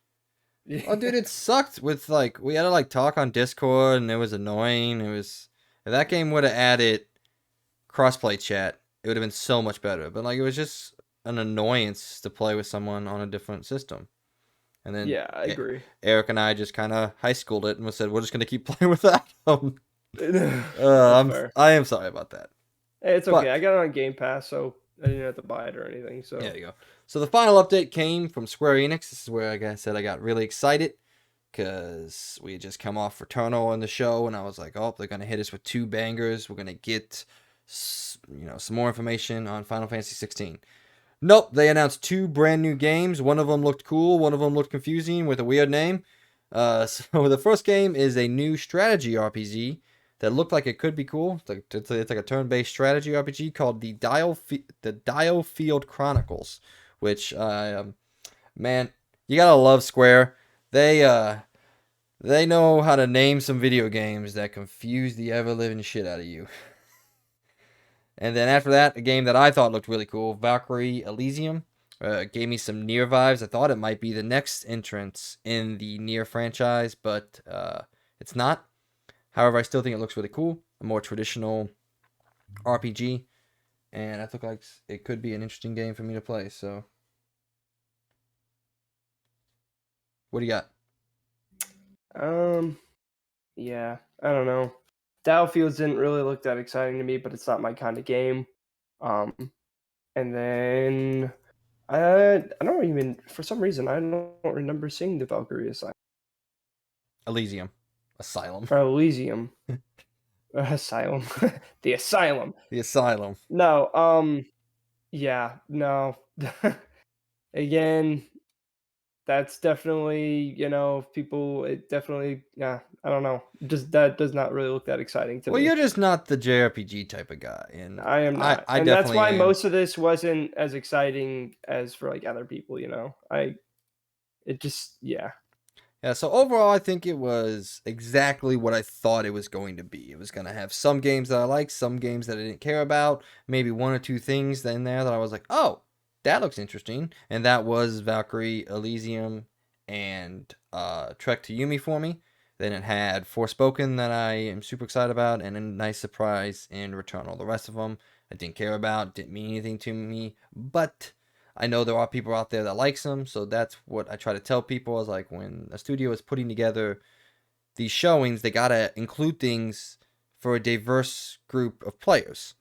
So just because you didn't like two or three things in the show doesn't mean it's a bad show. It just means like, okay, I don't like that. But did the show have anything for you? Which this it had two things that I was really excited about and two new things. So overall, I think out of the what 1, 2, 3, 4, 5, 6, 7, 8, 9, 10 games they talked about, wait no, 1, 2, 3, 4, 5, 6, 7, 8, 9, 10, 11, 12, 12. Sorry, 12. So 4 games that I'm really looking forward to, and one or two things here and there in Ghost Why Tokyo that I'm interested in. So half of it was something that I was interested in. So I think, at the end of the day, that's a good show. It had half of things that I'm interested in, half of the things I didn't really care about, but I know people out there do. So, final thoughts on the PlayStation State of Play. Uh, mm, I was semi interested in 2 games, and the rest I wasn't really that into, but that's not my kind of game. Most of those are those JRPGs and stuff like that, and that's not really up my alley. I mean, the only JRPG that I've gotten into, never beat, but I got into was Persona 5, which is a whole nother league. But I mean, yeah, I don't know. It seemed like a good showing for the people that enjoy these kind of games, and I could see that. So honestly, I hope people did find something really interesting out of all these games. I mean, there was a few that did kind of catch my eye. I mean, I know I keep talking about that Exo Primal game, but I'll keep my eye on it. I don't know. Looks like a fun just video game, like not really anything Yeah. crazy, crazy storytelling. I mean, the graphics don't look that woo, It looks but like a it looks video like an game. interesting, Yeah, it looks like a video game ass video game. What I mean by that statement, I mean it yeah, looks like a video the game most like that's a video game. yeah, yeah. I don't know how to describe that any more than that. Yeah, that's Yeah. pretty much it. And the Ghostwire obviously looks pretty interesting. So I am gonna keep my eye on that. I don't know if I'm like really stoked for it, but I will. Yeah, just keep looking at it. Everything else, not really that excited. I mean, Ninja Turtles is always just, it's a collection that's coming out someday. Maybe I'll try it out. Don't know when, but Okay. yeah. I would say it's a pretty good showing. All right. Well, that is the PlayStation State of Play reactions overall. I think Logan and I enjoyed it for what it was, but we also went in knowing what it was going to be. So, with that, we're going to move on to a second story. If you have any reactions, any comments about the PlayStation State of Play, please let us know and we'll read those and maybe we'll talk about something if someone has some cool ideas on next week's show. Moving on to a second story. God of War TV show is announced and in the works at Amazon Prime. Logan, what do you got, sir?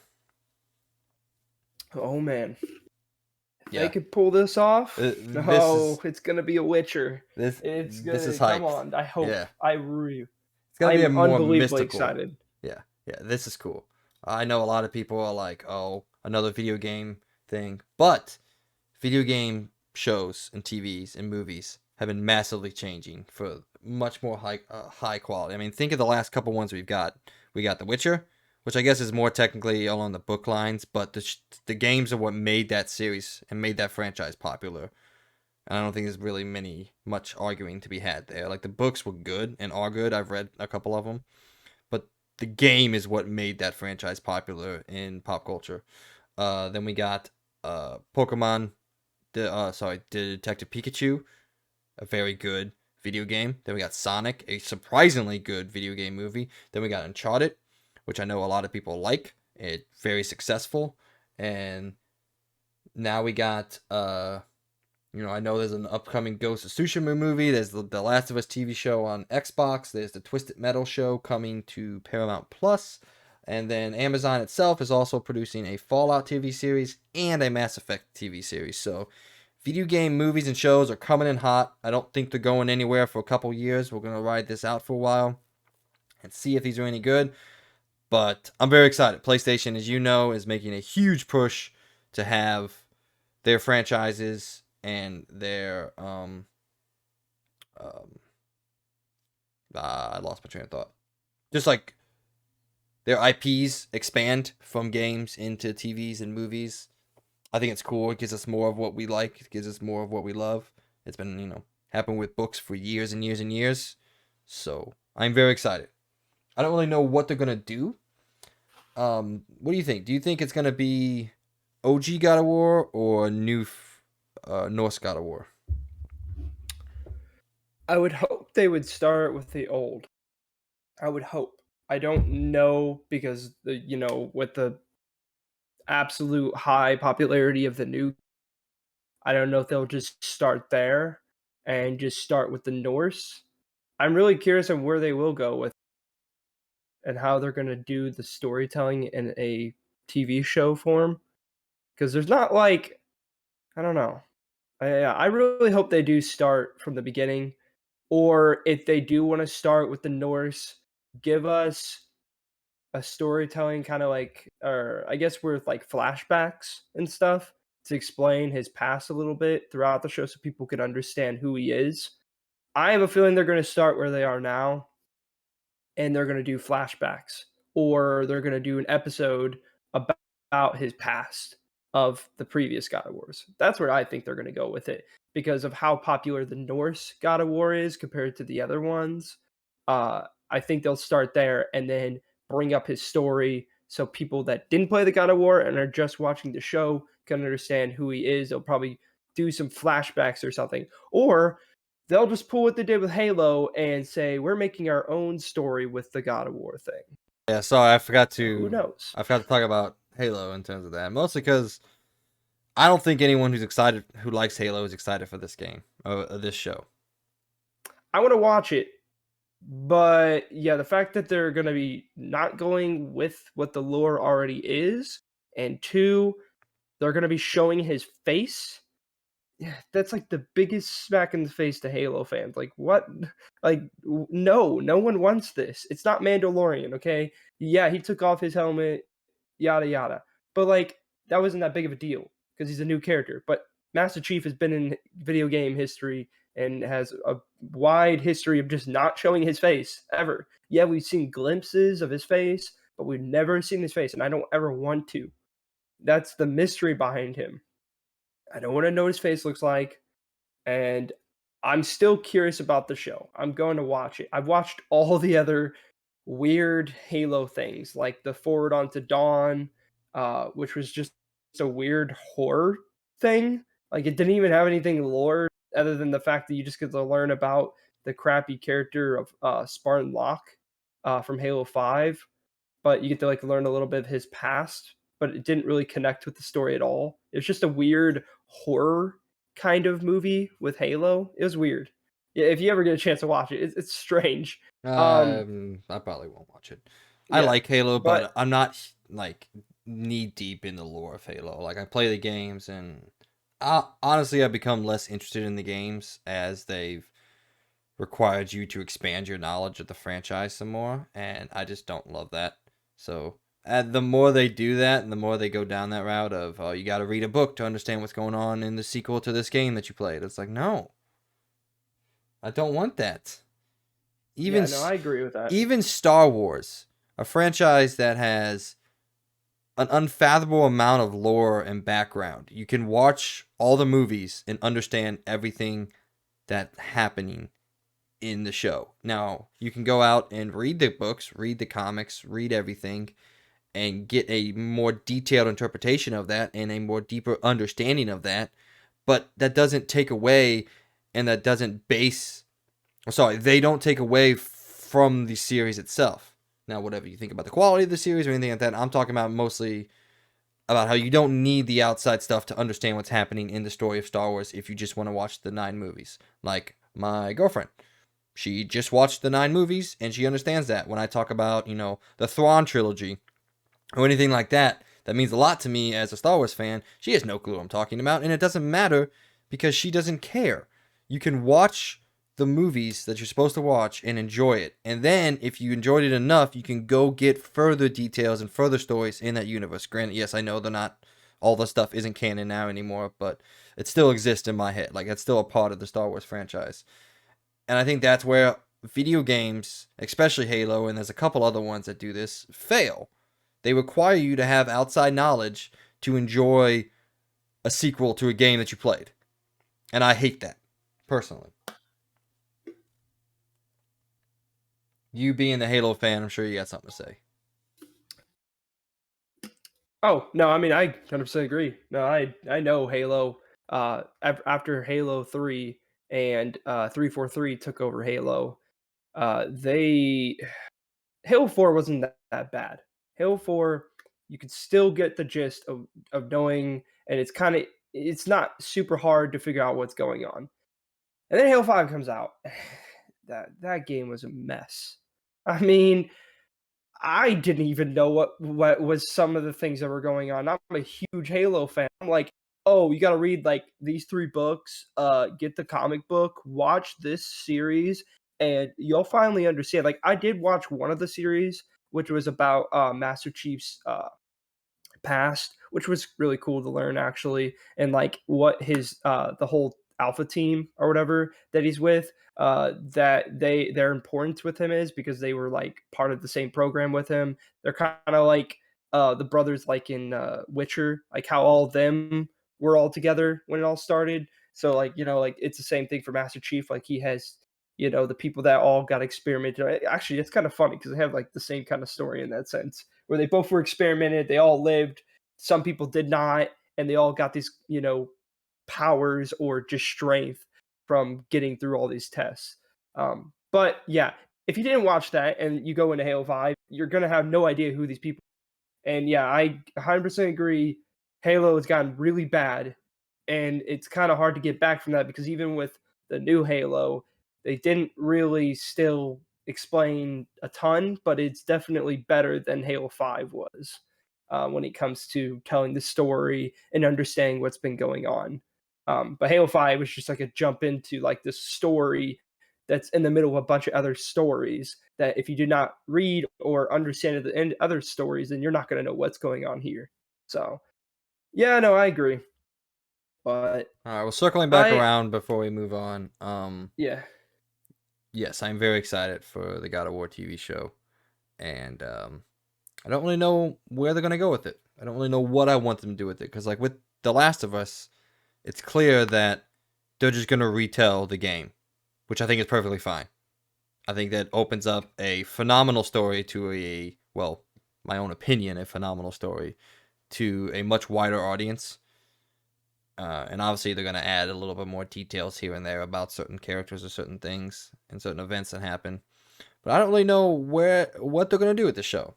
But I also don't think that matters because I'm excited about it. And as long as they respect um, the lore and the history behind God of War, I'll be fine with it, even if it's not a scene-to-scene retelling of any of the games. If they respect what came before, then I'm okay with it, which is what I think Halo isn't doing. As you pointed out, I don't think it's respecting what came before. let's hope God of War does. Yeah. That's what I'm hoping. All right, moving on. Also, wait, Oh, cut in real quick. sorry. Really stoked for the Fallout TV series and the Mass Effect too. Oh, By the way, I am through the I'm roof for Mass super Effect. excited. I mean, I love the Fallout universe a lot. So I mean, even if they don't even go off the other story, they do a lot with the Fallout series. So I hope they nail it, and especially also for Mass Effect. Mass Effect's gonna be a little bit harder because there is more of a main, group of characters. When Fallout is like all these different cities and stuff, yeah, they can connect all those. But yeah, Mass Effect. I hope they nail it too. I'm really excited for it. It's got really good storytelling. So It's got, I just hope that they actually play the games to understand them, and that they actually make these stories very good. That's what I'm hoping for. let me I throw hope. let me throw something out at you, and it kind of connects to our next story we're going to talk about. What would you say to the Mass Effect TV show not being about Commander Shepard at all and being a prequel series set during the First Contact Wars? It could be good. I mean, as long as they don't change the lore, I guess. They Well, don't that's pull well, that's what's great. Like, we know the First Contact Wars existed, and we know how the general outcome of that happened, but Mhm. we don't know like any specific characters. It's never been, it's never been hugely talked about in Mass Effect. I'm sure there's books out there that I haven't read that detail the First Contact Wars. I actually think there is a book that details the First Contact War, so maybe I'm talking on my ass here. But and coming from a guy who just played the game, and just loves the game, and just loves the lore of the game, I think a story set during the First Contact Wars could be pretty cool. And the reason why I mentioned that is because it connects with our next story, and it was an article ran by Game Rant earlier in the week, and it talks about what a Horizon prequel could look like and what they think could make a good Horizon prequel. Now, I have my own pitch on this game that I want to give to you. It's not a very detailed pitch; it's just kind of like a broad topic. But they mentioned some of having a real-time strategy game, maybe even a story-driven Telltale game, which I don't see that how that fits into the Horizon world at all. Or they say could even take on like a Dynasty Warriors X Muso game. But here's one thing that I haven't heard anyone talk about, and I want to point this out to you. Who makes Horizon, Logan? Guerrilla Games, What franchise did they work on before Horizon? Killzone. How cool would this be? A Horizon prequel made by Guerrilla Games, an FPS prequel set during Operation Enduring Victory. Mm, dude, I can't even imagine. That would be awesome. Because Like so freaking cool. the reason I came up with this is because we all know how Enduring Victory ends as players. We know what happens during Operation Enduring Victory. And it would be very similar to a game that we just talked about, a series, a game set in a series that we just talked about, Halo Reach. When we all Yeah. played Halo Reach, we knew how the story ends, and it added so much weight to the characters and the character development because the ones in the games, the characters you're playing as, don't know how the story ends, and it's sad, and it's kind of heartbreaking to a point. And that could be the same kind of thing that they pull from with Operation Enduring Victory. We all know that everybody dies. Spoiler alert. They don't. Humans do not make it out of this alive. And I think setting a game in that, setting a first-person shooter, when all the propaganda and everything is telling you you're fighting for the survival of humanity, and the soldiers don't know what's going on, you find out a little bit more in the sequel about some of the things that the soldiers were doing during Enduring Victory, and that's all I'll say about that.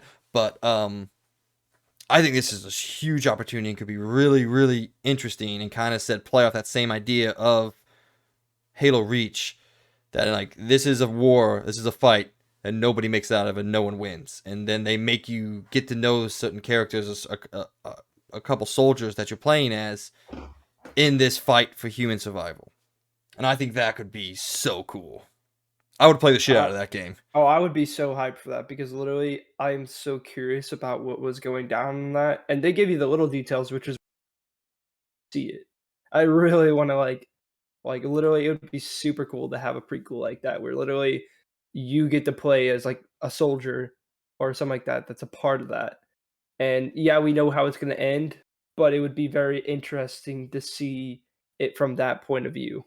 It'd be super cool. I'd be down for that. And kill zones were awesome. So Yeah, I I think would love to see that. we all want Sony to make a FPS. Obviously Xbox. What the hell was that? Heck Xbox, smoke. Xbox, Xbox. They kick That's what we're Sony's gonna name it from ass. now on. Yeah, Xbox. They kick Sony's ass in terms of first-person shooters, which I do enjoy. First-person shooter campaigns. I'm not huge into the multiplayer, but we do know that Guerrilla is working on a multiplayer game. We saw the page, we saw the ads, we saw them hiring for multiplayer talent. What we don't know is it a Killzone game? Is it a Horizon spin-off very akin to like the Last of Us factions? I don't think Sony would do that because they have the Last of Us factions. So I don't think they would spin off another multiplayer title in the same franchise. I think that's just too much coming at us. What is this multiplayer game? And could it be a Horizon prequel with a story set in Enduring Victory? I think it should be. I don't know how the multiplayer would look with that. I don't know what they would do with that. It could just be a general multiplayer game. And if they, I have faith that Guerrilla can do that very well because we've seen that they can do that very well. So, anything else? No, sorry. What would you want in a Horizon prequel? Do you have any other ideas other than my own? Um, Honestly, I know you didn't like the idea, but also I think Telltale style game wouldn't be bad either. It's not that I I didn't like it. I It's don't that think I Guerrilla didn't. should make that game, but Yeah. someone else could, like, they could have someone else make a game or they just hire like the Telltale people to do it. But it wouldn't be a bad idea because it would be a good way to tell the story too. The only issue I could see with the FPS is it might be hard to make a ton of enemy types because I don't know if they tell you in the sequel all of the bots that they fought. They didn't really explain it very well which ones they fought, other than I know they fought those ones with the rocket pods on their sides and all that. Well, I But mean, the main ones would be the corruptors. We know those existed. The corruptors were the main reason for the Pharaoh plague to exist in the first place. yeah, The corruptors started taking the biomass and creating all these other machines for it. But I think you could have, decent enemy variety. I mean, Zero Dawn had really good enemy variety. There was a lot of different robots, and Forbidden West even has more robots that you fight with, more interesting tactics and all that. But so I don't think enemy variety is something that would be hard for them in the game that I propose. But the reason I said like I don't want a Telltale game is not because I don't think it would be good. I don't see how they would make that game. I can't picture that game existing. I can't come up with a good idea for that game. You know? yeah. You want to hear something funny? What's that? My dad literally just texted me, and by the way, my dad's playing Elden Ring. Yeah. And my dad is not a very hardcore gamer. He's a very casual person. So it's really funny hearing him play it. And he sent me a message like, "I'm on Elden Ring. How do you equip arrows?" I Oh just think man. that's so funny. Oh, Like it's gonna that be cracked me up. it's That gonna be cracked me a up. it's gonna be a rough 20 hours for that man. But yeah, I mean, they probably could do a lot more variety with the obviously for what they showed us and what I know of like the original bots. Uh, there wasn't a lot, but I'm sure they could easily fit it into the lore, adding some more. Um, and I think FPS would be super cool. I mean, it'd be a cool way to again tell the story and actually like feel or have like this story about this, random soldier. And then, like I guess in the next sequel, what would be pretty cool is they like Aloy finds something and it's about that soldier, like that would be, or it's about that soldier and it's one of the clips that you found in the first game and you go off of one of their stories. Or they pull a Battlefield 1 and you get to live out multiple different soldiers' stories. I actually A lot of just good ideas there. That'd be I pretty. I actually just thought of a pitch for the Telltale game. So I was Oh yeah. focusing on Operation Enduring Victory. But if you rotate it and you go to Project Zero Dawn, you could be like just an engineer and the decisions that you see. Okay, well now that I'm saying that, it's like, because we already know how. That's what's hard about having a decision-based narrative game when we already know the ending. We already know what happens and how it's set. But anyway, what I was saying is like you could be a researcher or a scientist in Project Zero Dawn in the vault after the rest of humanity has died, and it's like your job, and you can. It's your job to create one of the sub functions or make sure it works or keep working on one of the sub functions, and the gameplay could be like you're just you you you man, I'm having trouble think. You create like the relationships that you want with the characters. Like you could meet Elizabeth Sobek, and you could talk to her and all that. That would be the only way I'd see that you could make that work. Because there's really only two big things that they could set this in, either Project Zero Dawn or Operation Enduring Victory. I don't think this game could be set in anywhere else, unless they want to just go absolutely crazy and have a cyberpunk-esque game set in the Horizon world before its end. That would be weird. Yeah. I mean, I don't know how that would work. I don't think I want to play that, but that would be interesting. All right, do you have anything else? No, I don't think so. No. Okay. Sony, please greenlight a Horizon codename Enduring Victory FPS developed by Guerrilla Games. Sony, if you're listening, if one of our 15 viewers is a Sony exec, please make this game. Next story. Next story. GTA 5 gets released and we find out more details about it, and it's kind of confusing. So let me take a second to go through this. So, if you play on PS5, you can upgrade and preload the game from its PS4 version to its PS5 version for $10 until June 15th. If you're on Xbox, I'm sorry, it's $20 for the game and $10 for GTA Online. So, if you're excited about the new GTA 5 release, which comes out the day this podcast comes out, 2 days from now, but the day that this podcast goes live, people will be playing GTA 5 Next Gen. Finally. Seems like we've been waiting for this game forever. But, Logan, I know you're very excited. I know you're probably going to play this. I'm in the Oh, middle. I am. Yeah, I'm 100% playing it. I'm in the middle of stuff. I'm going to buy it so I can play it later. But,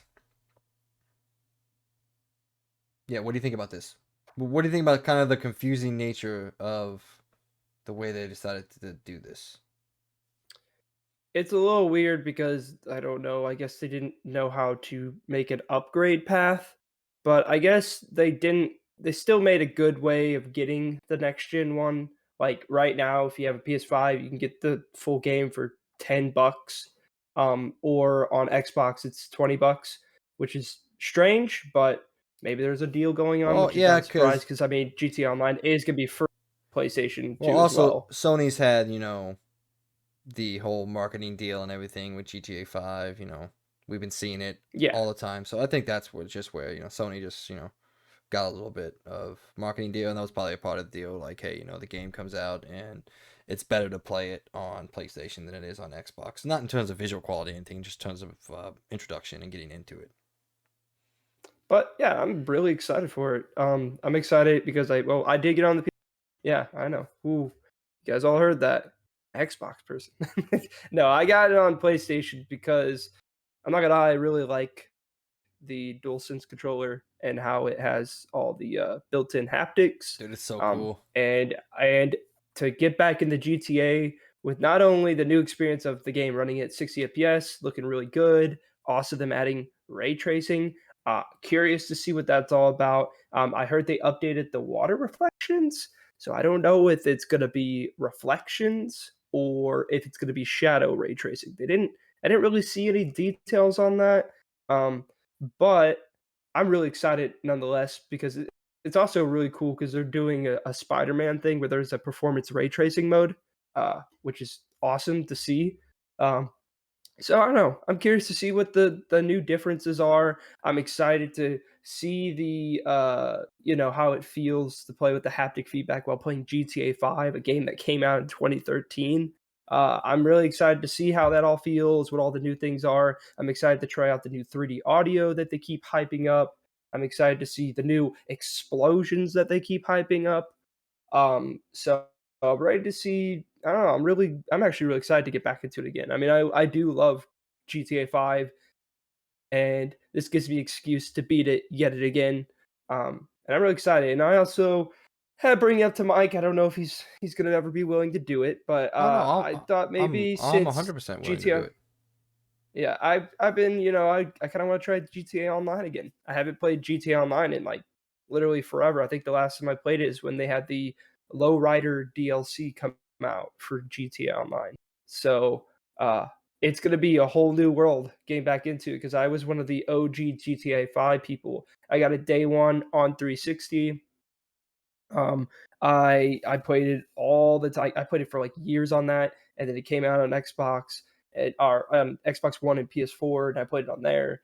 And I remember the OG GTA Online. I know GTA Online today isn't even close to how it used to be, uh, but I'm still excited. There's a lot of new missions and story stuff, and they added more heists, which I thoroughly loved. The heists, I thought they were really fun and really cool, and I thought they nailed how they basically did in the story, but put it in online. I thought it was really cool.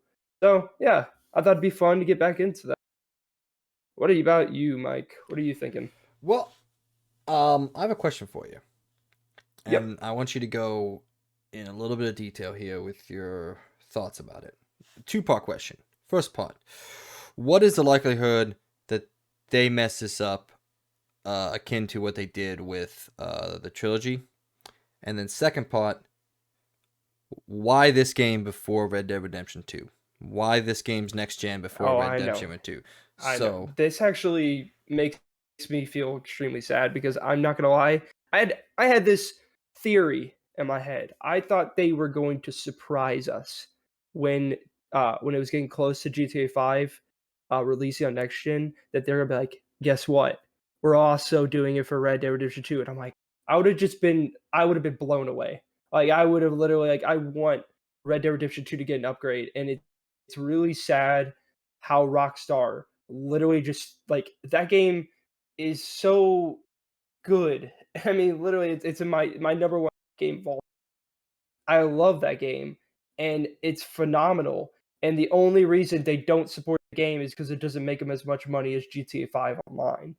And it's kind of annoying that they pretty much almost dropped support for Red Dead. They didn't. I mean, they still update the online a little bit, but they definitely show a little bit more attention for a certain other game, GTA 5, and it sucks because I think Red Dead Redemption 2 is an amazing game. I played a little bit of the online. I didn't really like it that much. It's okay. It's pretty cool. I like the new job system where you could either be a bounty hunter or something else like that. But the fact that they didn't upgrade it and bring it to the next one does kind of frustrate me. I really, really, really wish they would have brought it to next gen because that game running at 60 would be so awesome. Like I would love that. And just imagine the haptic feedback with a revolver and feeling that. Like that would be so freaking cool. But for GTA 5, I don't think they're going to mess it up like the remastered collection. The reason why is because the remaster collection was made by a different group, which was the mobile developers, which I don't know why after they failed so hard with the those ports already, they hired them to also do the remasters of all three of the games, which sadly, I was one of the people that was really excited for it because when they showed off that trailer, it looked really good. And then it came out and it was just like I know it's a very decisive, like before it even came out, it was already a pretty big split.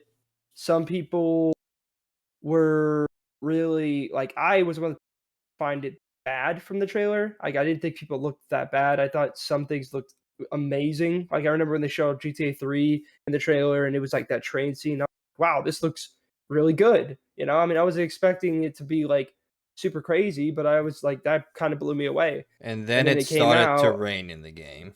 yeah, and then it started to rain, and they took the fog at GTA San Andreas, and the game runs like dog shit when literally it's old games. Yes, they upgraded it, but it's not that good looking of a game. So it does make me sad. But as I was saying, I don't think GTA 5 is going to mess up um, like they did with that, because again, they hired mobile developers of their old, the ports they brought to the 360 and I believe PS3 and iPhone, iPad, Android, etc., etc. Um, I don't know why after they seen what they did with that and just did it again and failed again, which sucks because I was one of the people that believed it was going to be pretty good and it looked good. The trailer didn't look that bad to me. I mean, yeah, so didn't like it, but me, I was like, this actually looks pretty cool and all the new additions. And then it came out, and yeah.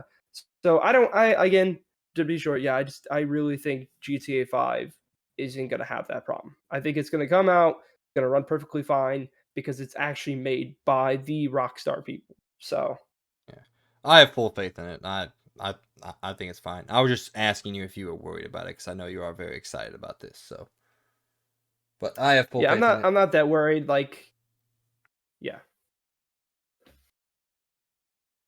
So, anything else on GTA? Anything else you got to say before it comes out in 2 days? Oh, just I'm really excited actually. I'm like really I can't wait to get back and play it again. So it'll be interesting. Hopefully I can get my GTA Online stuff moved over from my Xbox One, which I'm gonna try to figure that out before it comes out, how to do that. Because it would really suck if we did start GTA Online again and I'd have to restart from the beginning. I would kind of like to have my character moved over. And they did say you could do that. So I just got to get that figured out before it comes out so that I don't have to struggle when we do play GTA Online, which I think would be fun. Um, that it's all moved over and it's all good. Well, So you did decide to play on PlayStation, and you're going through an upgrade path, so it's going to be a struggle because Sony is not very good at that that's fair. yet. Yeah. So moving on, That's true. our next story: Gotham Knights finally, after what seems like a decade of waiting, gets a release date announced, and it's set for release on October 25th, 2022. Logan, we have not talked about this show. Sorry, we have not talked about this game on the show at all. We've talked about it a little bit in privacy, but before I talk, please let me know what you think about this game. If you're excited, are you gonna play it? What's your hype level? um, my hype level is really not that high. I would say like a 4. You know, I don't know. Something about it, it's it just looks like a I don't know, like an arcadey version of what the Arkham Knight is. I have not watched the new trailer to see the gameplay yet. Because I know I didn't they come out with the new trailer or a new gameplay trailer for it. I have not watched it Yeah, yet. they came up Um, with a developer walkthrough. they did. Okay. Yeah, so like I haven't really seen much more of the gameplay. I don't is it linear all the way through? Is it because like from what I was seeing showed it off, it looked like it was a arcadey game where four friends can come together and play as these different characters, and then they had the Arkham mechanics in it, and it wasn't much of a like open worldish thing like all the other Arkham games, and you just have this linear story, and I'm sure the story is gonna be pretty good, and then that's it. Like that's all I was basically getting from it was basically an arcade version of what Arkham Knight was, where basically you're getting all these people together, you get the same mechanics, but it's all straight linear story, and it gets to the end of the game. That's from what I was getting when they Okay, first showed off the game. so I'm gonna be nice here and say in the nicest way Okay, possible, you are completely wrong. really? This game is set in a complete open world. It is a two-player Wow. co-op. It is not four-player co-op, and you can explore the world. It's essentially a bigger Arkham Knight. Yes, it does have a story, and there are story missions, but there are multiple different. I think there's 6 different boroughs to the game. In Gotham City, And this is a brand new interpretation of Gotham City. This is not based off the Arkham franchise at all. This is a brand new game set in an Arkham City where the Dark Knight is supposedly dead, which is the reason why his family is taking over for him. But no, this is just a two-player game, drop in, drop out co-op at any time. But they have repeatedly stated this game was designed to be played by itself, that you can play with another person, which I love to hear that. So I don't know where your information came from, but it's not right. I'm Well, I sorry. didn't look up. So to be honest, I didn't look up details on it. I was taking that from the original time they showed off the game, and it just literally it gave me the vibes of like, hey, here's all the people in the family. Now you guys could all play as them, and then it's like a linear kind of game. I don't know. It that's the vibes it was giving me. So it didn't really catch my eye, and that's why I have not been excited for it. Ever since I first seen that, and I really haven't been keeping up with it at all. Um, but that's great to hear that it is going to be open world and it's going to be an actual like you can play two players in an open world. That's it's actually pretty cool. I had no idea about this. I thought again from that first gameplay thing they ever showed off was literally this is going to be an arcadey single player linear straight path kind of game that you could just play with friends. That's what I was getting from it because it looked like that. I mean, that's literally the vibes it was giving me. So to hear that it is an open world game, because at that time they didn't really specify a lot of details, other than the fact that you could play as his family and beat up people, and like it just looked okay. I'm still not completely sold on the game. I personally always like Batman more than any of them, like all combined. I just don't. I mean, the only one that really excites me is to play as what's his name, Red Mask or whatever. Red Hood. He's the Red Hood. He's the only one I'd be interested to play as. Yeah, but Everyone from else, they could all be put in the dirt. I could care less. I'm very excited. I'm much more excited for this than I am for Suicide Squad. Now, granted, I'm still excited for Suicide Squad. Suicide Squad. I still think it's gonna be cool, but this is much more my type of thing. It is a narrative focused Batman game, and I disagree with you. I actually like the Bat family. I mean, Robin sucks. Robin's always sucked, but Red Hood's Yeah, cool. Nightwing is cool. Being able to play as Batgirl and be cool. And they've already announced that this is a RPG as well. So, like, say if I'm playing and I'm walking around as Nightwing, and you're like, "Hey, I want to jump in," you can jump in as your own Nightwing because the way that they built this game is again build focus and RPG focus. So your Nightwing is going to play differently than my Nightwing is going to play. that's cool. Yeah, Yeah. I mean, now that I heard this, like, I should probably keep my eye on. Yes. But again, the only character I would probably ever play as, because I just don't really care about any of the other characters. So And that's another thing that they announced this past week is unlike Avengers, when you level up Red Hood, for example, all your other characters level up with him, and then you can go in and build them the way you want to build them. well, that's Because cool. the way that they said is they want you to kind of think very GTA 5 like with this is as you're playing as Red Hood, the other characters that you could be playing as are still out there, still fighting crime and doing the things in Gotham that they're doing. That's kind of the way that they want you to think about it. So whenever you do jump into Batgirl after playing Red Hood for 5 hours and you have him leveled up and you do all that, you don't have to jump into Batgirl and then grind to get her to match his level. She's already at that same level. You can just build her and customize her in whatever way they have in the game based off that. Which again, I'm very excited for. I'm very excited for this game. I think this game is going to be really, really cool. And if it sucks, it sucks. That's what happens in video games. Sometimes games come out and they're not good. But the people who made this game made Arkham Origins, which I think a lot of people slept on Arkham Origins because it wasn't made by Rocksteady. I think Arkham Origins is one of, if not the best story in the Arkham franchise. I think the story of Arkham Origins is really good, really interesting, and they do a lot of cool things with the with some of the side characters, some of the side villains, and the way they put together that narrative in the game gets me very excited for what they can do with this game.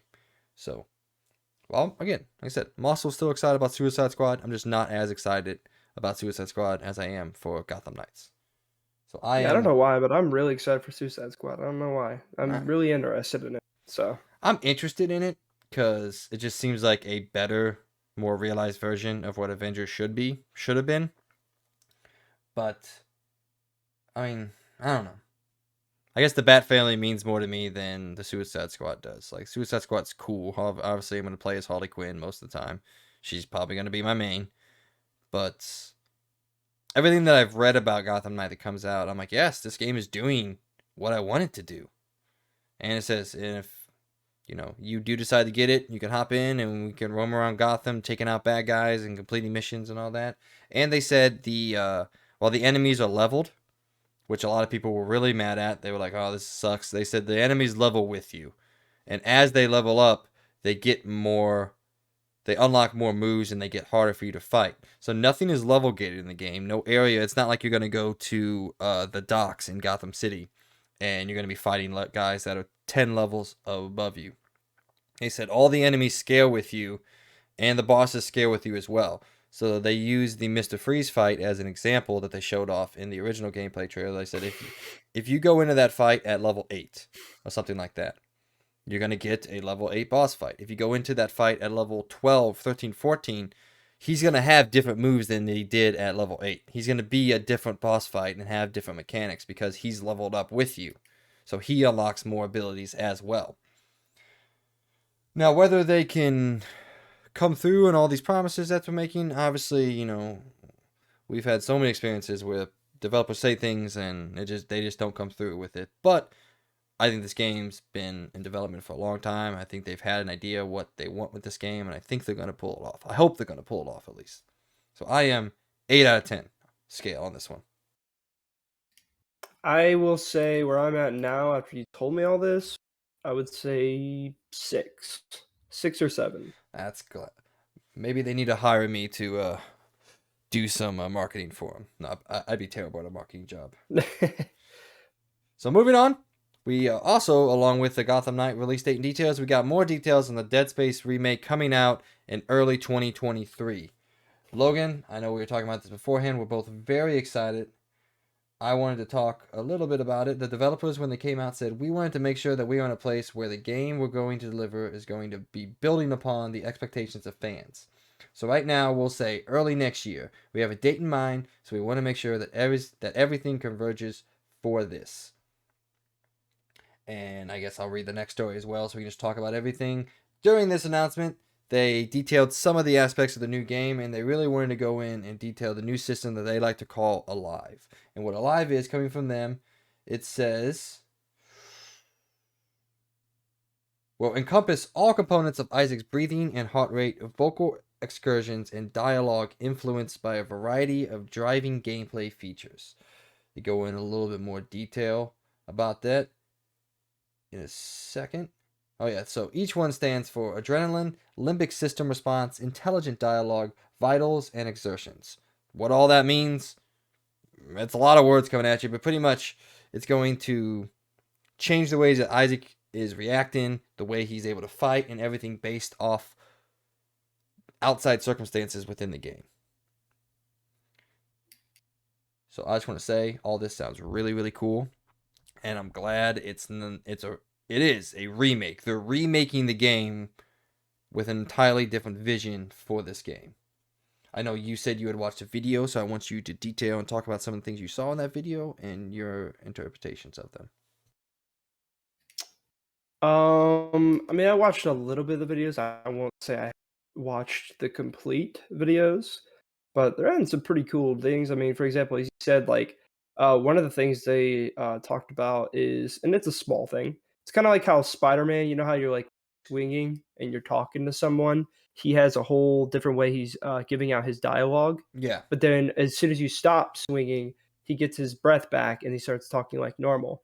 Well, they're adding that to this game, Yeah. and Yeah, so, it like, says whenever you're there are 3 different variations. There's normal, fatigue, and injured. Each has drastically different ways Isaac delivers dialogue in game, as the developer demonstrated on stream.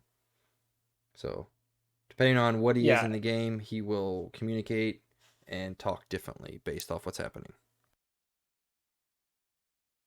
and I know they're adding a new system to like how the health works in this game now, as they call it the Alive system. The bullet points that they put down for it was like adrenaline, limbic system response, and intelligent dialogue. Um, it looks interesting. They're super deep like debug stuff for the game. They're also like updating a lot of the guns and how they work. Like they showed off like how the I think it wasn't it like a pulse pistol, pulse whatever it was. I think they showed off the pulse rifle. I know they did that. And they're showing like how the recoil works and how they have to do things. I wouldn't say this like deeply shows what the game's gonna look like. It's a lot of debug little things that they were showing. They did show obviously how Isaac is looking. He looks pretty fucking cool with the remake. He looks like super crisp, and his armor just looks awesome. So yeah, I don't know. I don't really have a ton of knowledge. I need to completely watch all of it, but yeah, they're adding a lot of new cool shit, and I'm excited to see what they do with it. I mean, I don't know if I'm never gonna play it, because I suck at horror games because horror games horrify me, and I don't think I could get through it. So, I am but who knows? 100% playing this. I love the original Dead Space, both 1 and 2. Pretty disappointed by 3, but that's because EA decided to change a bunch of stuff. But this all sounds fantastic to me. I'm glad they're iterating on the original vision, but it's also still just gonna be a remake. So we're gonna get the same game, the same uh location. I can't think of the word for it. Setting. Sorry, the same setting, the same style, the same enemies, and all that, which is all fantastic. But everything is just gonna be hyped up to like a 10. So I'm very excited about this game. I'm sad that you can't play horror games. Yeah, I could try it, but I wouldn't be able to get through it. Like the game, awesome. Just like a lot of these horror games look great, but like I know personally I would try to play it and then I would stop because I got too scared, I guess. Like I don't know, just horror games never got me. Like they've always looked fun and cool. That's why I usually watch people play horror games because it's more enjoyable because I know I'm not the one that has a controller in my hand and I can, it helps. I like watching the stories and all that. They've always interested me. But yeah, playing it, I couldn't do it. I just know I couldn't. I'll tell It you. would scare the crap out of me. I'll tell you one thing. I like horror games. I play quite a bit, quite a few horror games. But I mean, Dead Space 2 has the freakiest enemies of all time. They have necromorphed babies, and it's Yeah. terrifying. You can like hear them crying, and then like they attack. Dude, shit's intense. So, hype levels for it.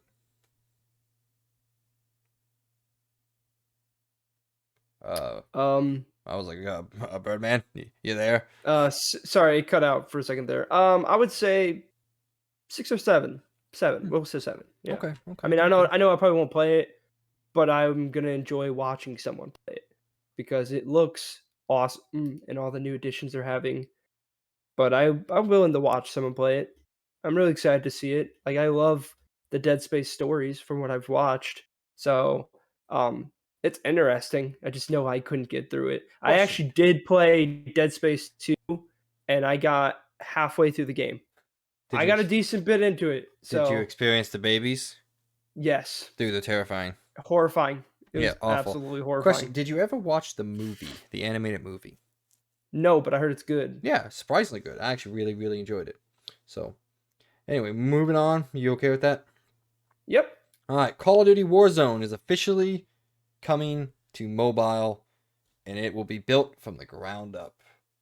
Reading from the IGN article, it says, as this game isn't just a straight port, and Activision is still hiring developers to make it, Warzone on mobile likely won't release for a while. When it does arrive, however, Activision promises it will bring the thrilling, fluid, and large-scale action of Call of Duty Warzone to players on the go. players on the go. Sorry. This large-scale battle royale experience is being built natively for mobile with quote-unquote cutting-edge technology designed to entertain gamers around the world for many years to come. And they go on to say that this is not to be confused with the already Call of Duty mobile game that was inspired off the first battle royale called Blackout. So this is the Warzone interpretation of it. And I don't know who wants this. I don't know who this is for. I don't know how many people play Call of Duty Mobile. I don't know if it's any good. But you being the Call of Duty guy, are you going to play Call of Duty Warzone on the go? I actually did play Call of Duty Mobile for a little bit there. It was actually kind of fun because the thing is, you could actually plug in your controller and play the mobile game on your phone, and it actually is built and runs very well. Um, I mean, it's kind of cheating because you like destroy like half the people because they're all playing with the mobile controls. But I literally played it with my Xbox controller, and I was just like dominating every match. Um, it was fun. It's a pretty good little game. I mean, it's a free game, and I enjoyed it for what it was. I did try out the battle royale on it too, and it was hot garbage. I think it's a good thing that they're doing this because then it brings it to even a more wider audience. Because there are people out there that probably still somehow don't have a console, or nor do they ever want to get one. So this opens up to an audience of the people that don't want to get a console, and they could just play it on their mobile device, which I think is a good idea. My curiosity is it going to be, are they going to be able to play with console and PC players, or is it just going to be strictly just mobile players for this battle royale? And this Warzone, are they using the same map, or are they making their own map? This Warzone. Well, So that seeing as I is said, where things everything get is a little, built from the ground up. I think they're making their yeah. own thing. Um, and That's where I think is not a good idea. Try to make it to where they could play with PC and console players, but I don't know. I mean, I think that here's would the add thing. even a bigger audience. Yeah, but also, can you imagine trying to play Warzone on your phone? Like Again, they could build it. They could probably with do it. but I don't with know. with like phone controls, like you're gonna get gunned down by every single noob on Warzone level 1. You can't And that's compete on fair. the phone, you know? Yeah, but hey, they have Fortnite on there. I mean, That's true. I don't. So I mean, if you could play Fortnite and play with all systems, I mean, even Switch and everything, I mean, I think they could do it. Um, Personally, if I was gonna play on my mobile phone, I would recommend plugging in a controller because then it would be more enjoyable. Obviously, not everyone brings a controller with them everywhere they go. They don't like a bus to their job, and they're not pulling out a controller out of their pocket to play a mobile game. But yeah, I don't know. I'm curious where they take this. Again, I'm especially curious if it's going to be, if they're going to be able to play with people, or if it's just going to be strictly just mobile people. I guess I'm curious to see where it goes. I mean, I probably get it because I already have a console and I'll just be playing, and I think by the time this comes out, Warzone 2 will be a thing. I'll probably just be playing it on console. So, which I'm hoping, I'm excited for Warzone 2. Hopefully it fixes everything and we get a good battle royale again that we can all play again. I think it'd be fun. Yeah. Well, I mean, hey, there's always Apex Legends. Yeah, still never tried it. I Same here. will someday. All right, so going on to our final two stories, saved them both for last because they are Xbox related. So, Xbox announces a new indie showcase set for this coming week. In the write up, they say fans, we will be featuring new updates and trailers and gameplay from Tunic and Whitethorn Lake, as long as the first game from Iambit's brand new publishing label. Fans will also get a chance to see the latest and hear from teams working on Shredders, Roblox, and some new games that you need to tune into. That you need to tune in for to see. So we're getting another showcase. What do you think, Logan? Oh, by the way, it's on March 16th. Sorry, March so 16th? Okay. the day after this episode goes live. I'm gonna watch it. I think it's gonna be kind of like how the PlayStation Showcase was. It's not gonna be super wowing. They might shove in something for one of their games that are already out, like a little small thing. But I'm expecting to see a bunch of new indie stuff, and like as they said, it's just going to be an indie showcase. So I'll expect maybe one or two things from like kind of how like PlayStation did it, of like stuff that's already out. So like maybe something about Halo, maybe something about Forza Horizon 5, and then possibly something tiny for one of their games that they're producing. Maybe I don't even know about that. Um, that's kind of reaching a little bit, but I'm expecting a lot of indie games, so I'm kind of excited. I don't know. I'm ready to see. I always enjoy indie games, and especially if they're really interesting. So I don't know. I'm kind of excited for this. It feels like it's been I don't know when they last had a freaking thing. So hopefully Well, this is at least pretty good. the last showcase was in August during Xbox ID, Okay. believe. Yeah, and they showed Stardew Valley, Ali Ali World, and RPG Time during that time. So we'll Okay. see. Yeah, I think this is going to be again a smaller one, obviously focused, like they said, on the indies. Um, so I don't. I'm gonna watch it. I have zero expectations for it. I have no clue what Xbox could announce. I'm hoping to get some surprise, maybe some. At least one good surprise Yeah, is maybe all I some want. Game Pass game that you and I can sit down and play for a weekend or something. We've been looking for something to play on Game Pass for a while now, so let's hope. Anything else? No. Nope. All right, our last story for this week. Somebody else leaves the initiative. This time it's a game director, and I wanted to talk about this because Perfect Dark is a game that I'm very excited about, and it seems like people keep leaving.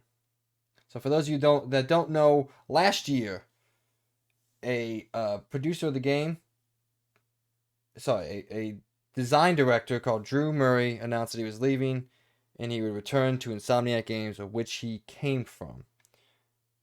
And now this year, there's somebody else who it's the game director. Yeah, so yeah, the game director has left for the company after working with him for 4 years, and now he says in his LinkedIn profile that he is open to work immediately. So I'm worried, man. That's a gameplay director and a full-on game director that has left the studio during the production of this game, and I don't That know. is fair. Yeah, I don't know what you have to think about that. I mean, I'm worried about it a little bit, but also, I mean, Amy Hennig left Naughty Dog in the middle of Uncharted 4, and Uncharted 4 turned out to be a fantastic game. Granted, they had Neil Druckmann and Bruce Staley to fill in for him. I don't know. I don't know what the initiative has. I don't know who they have. I know for a fact that they brought in oh my god, the people that made Tomb Raider and Avengers from Square Enix. What the heck are their names? Oh, Crystal Dynamics. I know Xbox brought in Crystal Dynamics to help them with this game, which I know was weird for a lot of people at the time. Like, why are they bringing in a third-party studio to help them finish this game? And I don't know. Just everything I've heard about this game makes me concerned about what's going on over there. Can they not figure out how? Can they not figure out what to do? Is the initiative not good enough? I know Xbox made the studio as like their answer, quote unquote, to kind of the way PlayStation does things with their narrative, high quality, high budget games. I know this studio was supposed to be Xbox's answer to this, and I'm just a little concerned that their first game seems to be in a decent amount of trouble. Now, again, could come out and could be great, and I hope it is. I hope it's great. But you being the Xbox guy, I want you to kind of talk about this for a little bit, and what are your thoughts on it? I mean, there's not a lot to say. I'm not gonna lie. I am not a Perfect Dark fan, so I'm not as excited as probably other people. Um, I don't know. I feel like it could be. It still could come out and be perfectly fine. Obviously, people are gonna always post about people leaving and people coming in. Um, I don't know whether this is a bad thing or a good thing. And well, it's never a good thing. You don't want people to leave, but it's more like we don't really know the reason why they left.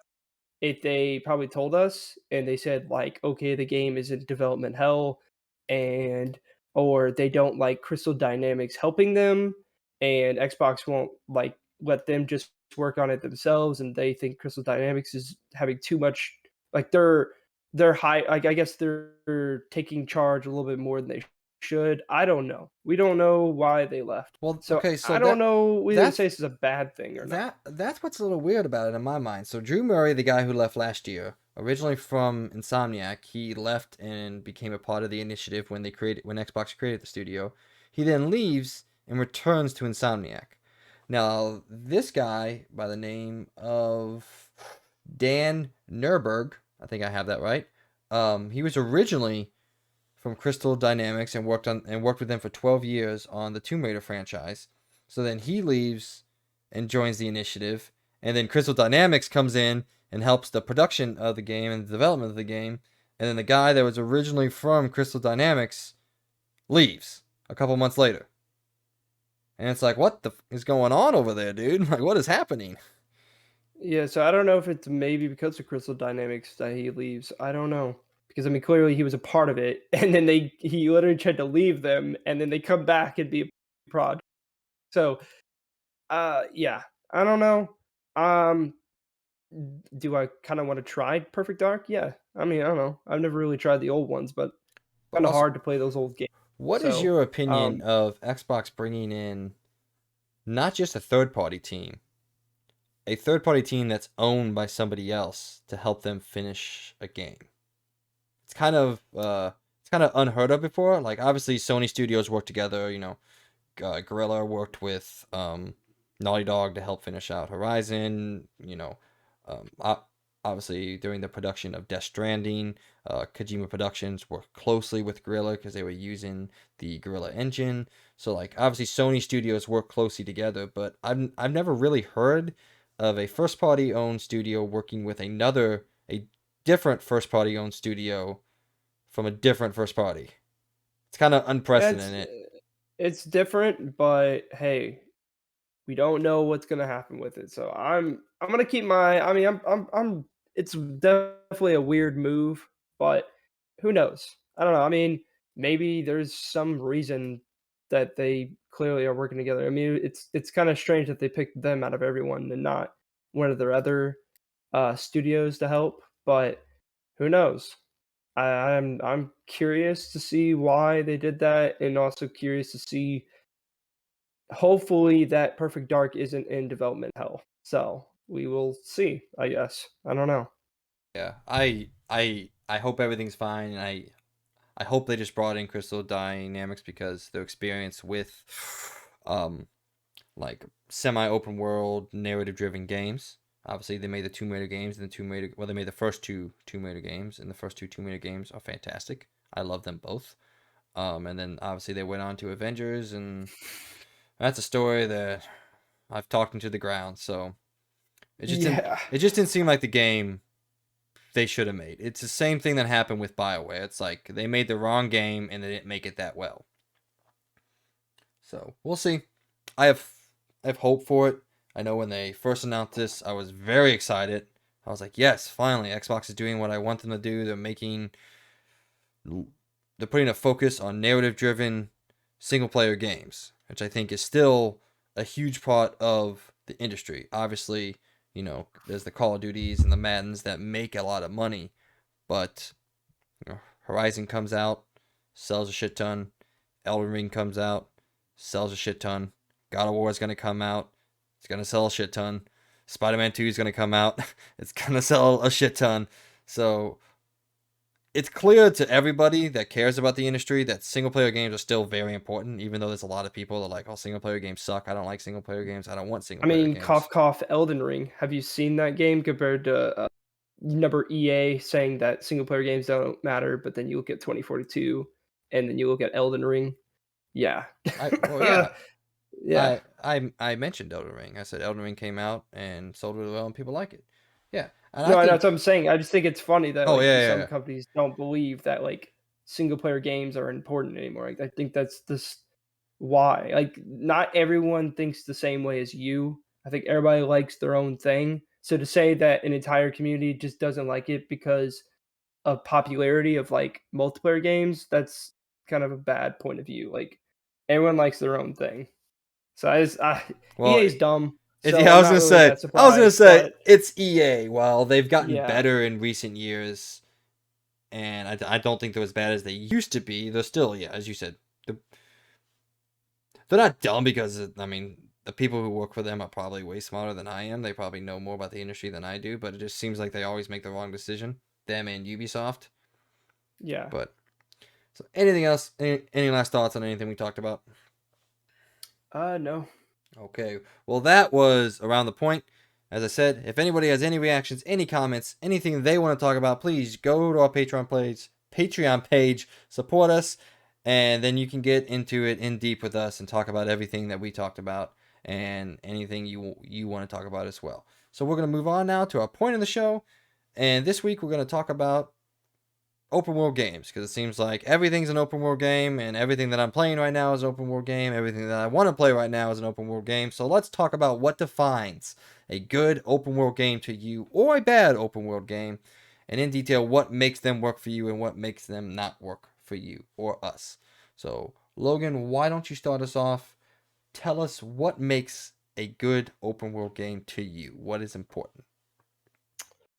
Well, that's a hard one because I feel like every game with an open world is different for their own reasons. Some are worse than others, and some are better. Like for example, I don't know if you ever played Mafia 1 or even just a remaster of Mafia 1. I've played all of them. The world oh yeah, okay. Well, Mafia 1 was phenomenal.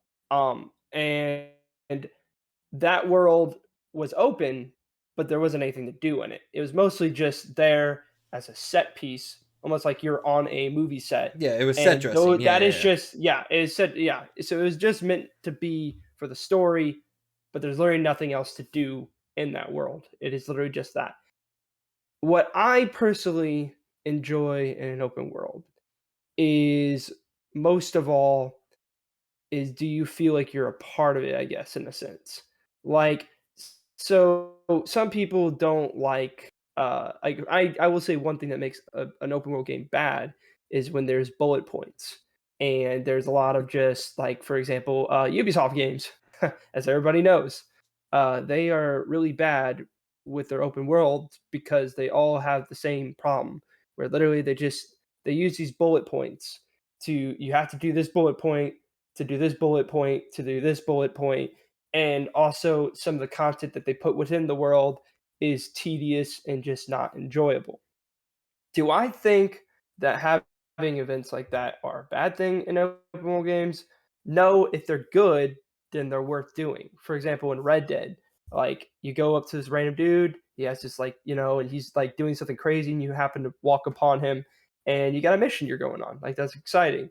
Or for example, if you run into like it's all like how Red Dead does it, and the reason why it's like my favorite game of all time is that game feels like it's the most lived in world I've ever played where you can communicate with other NPCs, even though, yeah, it's very basic.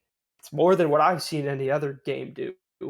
You can actually like you get three basic response, and you could do it to literally any NPC in the game, and it's awesome because it's almost like you're in a sense able to communicate with a different NPC, anyways that have no importance to the story or anything else. So that's what I like about an open world game. So like for example, like I like that like you could be riding your horse and you happen to hear something random. Like, I don't know, this lady's like, a horse fell on me. Can you help me? And this is just a random thing that happens. It's not a bullet point on the map saying there's a lady here that is stuck under a horse. Go here to help her out. And they already tell you what's there before you get there. So it's kind of tedious. It's kind of dumb because it's like so you already know what you're going to do and it's not as exciting. I like the randomness of open worlds especially like, I love how Far Cry games they have those random things happen where like animals attack people, and it was all just kind of random because it makes up your own story. And like instead of you just going to the camp and it's all set up and everything. So I guess what I'm trying to say is what I like in an open world game is I like the randomness, the I guess not having much of a structure, I guess is the best way to say it. Like not having a point A, point B to C to whatever. It's more like you're going and you just kind of experience the world for what it is and make you feel like you're a part of it. Like for example, Elden Ring, everywhere I go, I'm finding something so new and so like I've never seen before. And I'm already like 20 hours in the game and I'm still finding stuff all the freaking time, finding new enemies to fight, finding new gear, and it's like I don't know. I think every open world game is for their own reason. I like Elden Ring because it's a game that they literally straight up drop you in and they say, find your way. And it's like, oh, okay. There's no map that's already set up for you. There isn't, hey, there's a marker on the map. There's a side quest that you need to do. No, no, no, no. You're just riding your horse and magically you'll hear something like maybe a dialogue pop up, like something like, "Oh, hey, buddy, do you not see me? Hey, you know you can see me." And I'm like, "Wait, what? What is that coming from?" And all I had to do was I rolled into this bush, and there was this guy here, just random dude, and he's like, "Oh, hey, thanks for helping me. I was cursed to become this bush." And I'm like, "What?" Like that was such a random thing to happen. It would end the world. I didn't have to go to this point. It'd say go to this point because there's a side quest here. No, it was like I found it and it was supernatural. And I felt like again I'm a part of the world because this just happened and I have a story to tell. And that's what I love about Elden Rings. I have so many stories to tell because of all these experiences I had, and it's definitely different than anyone else has had. I mean, yeah, there's points in the game where obviously everyone's experienced it, but there are different things that people are always learning in that game and still discovering, and I love it. It's super cool. And that's how I felt about Red Dead. I still see stuff that I played that game for 70 hours and I still see stuff I've never seen before when I played it the last time. So again, I think what makes an open world game good is do you feel like you're a part of that world? And are the activities or the things that you could do in the world further help you feeling a part of the game? Like you actually feel like you're a part of it. Like for example, like yeah. So I'm gonna try to cut off because I can go on a ramble. What about you, Mike? Well, I think you nailed one of my points, and what I look for in an open world game is, yeah, I think the most important thing is, do you feel, like you said, do you feel proud of it? Do you feel like you are a citizen in this world and not just a god or a driving point? Like, does the game exist without you?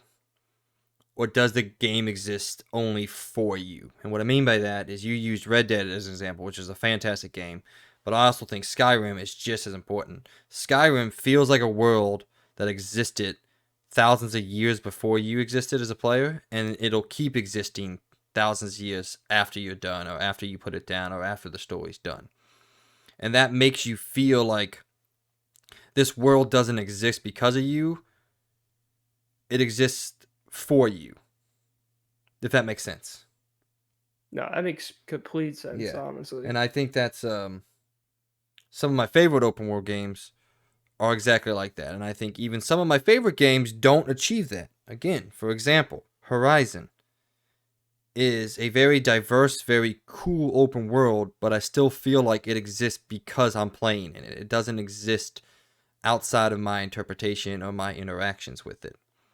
It's a lot better than Ubisoft open worlds are, yes, but I still think it kind of falls in the middle between being a below average to average open world and it being a great open world. Like I said, the two examples that we have being, um,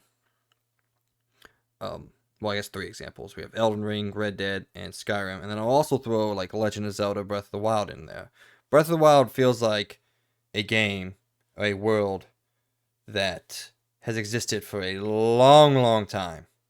And there's all kinds of little details that further emphasize that. So I had another point, but I forgot what it was.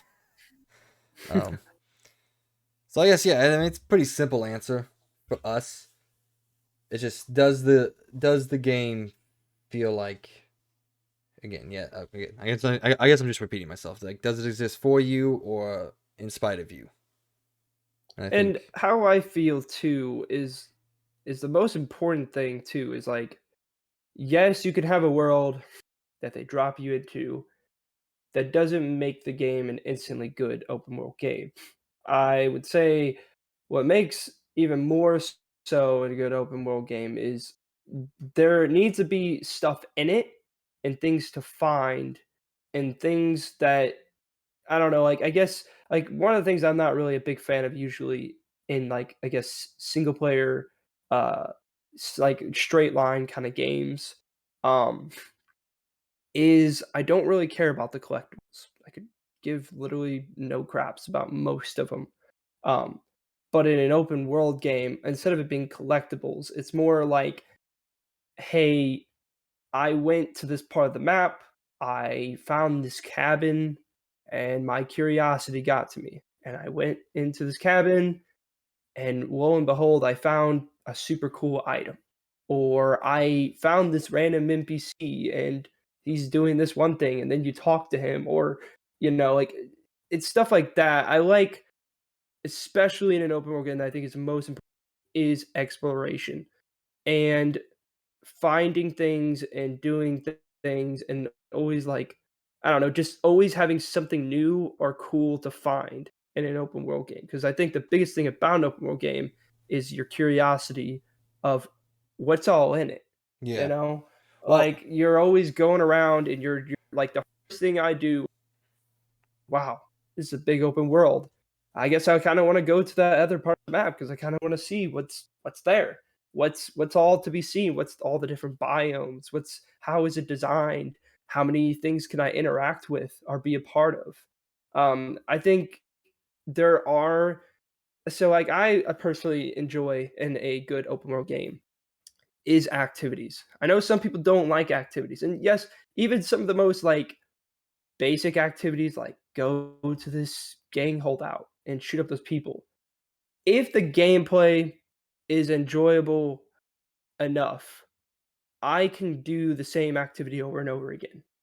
And I think that is very subjective to every person that plays an open world game because they all have a different opinion on how fun is the game. So like for example, Ghost of Tsushima, I put like 75, 80 hours in that game and I loved all the side activities. But some people, if they played taking down all those camps and stuff, they would say that's tedious.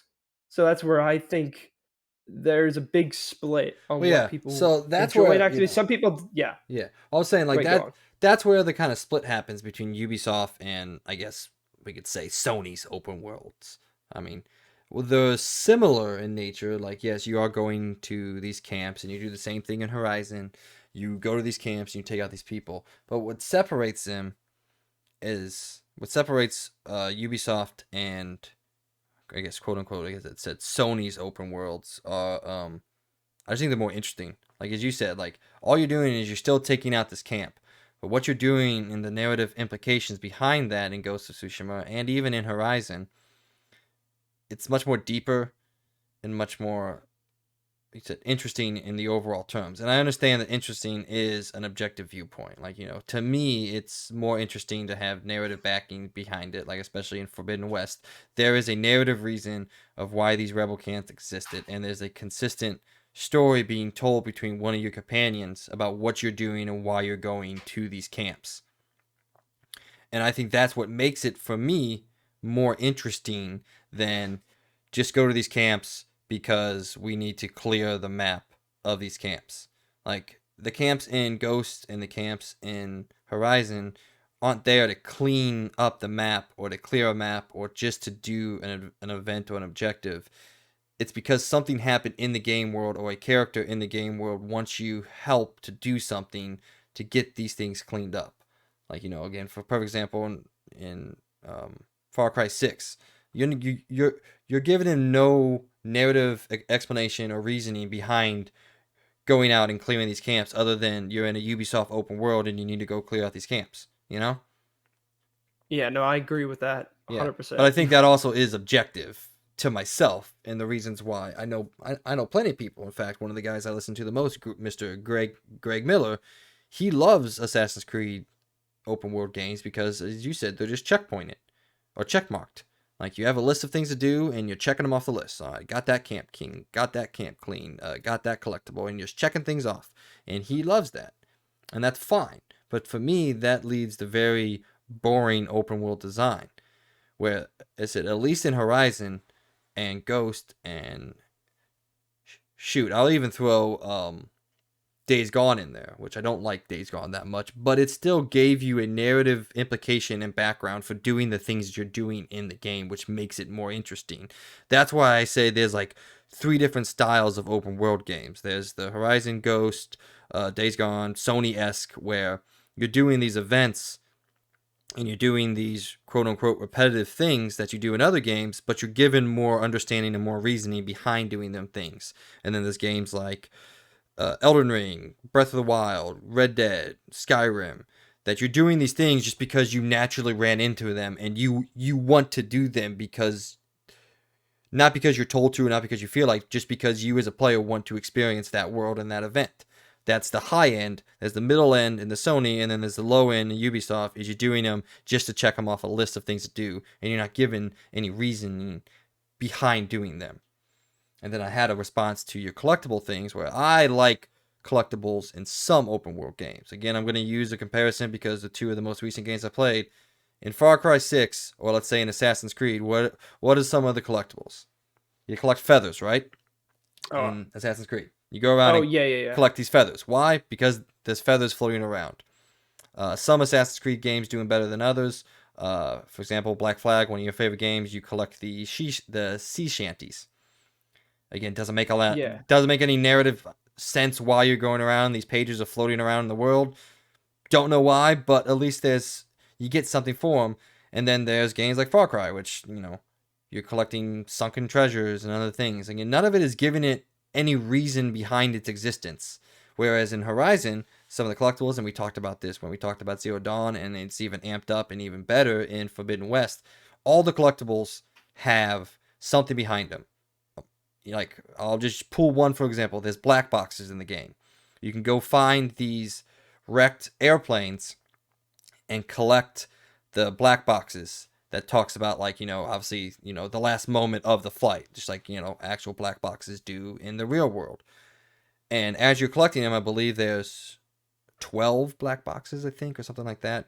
As you collect them, there's a narrative being pieced together from these group of fighters that were fighting during Operation Enduring Victory.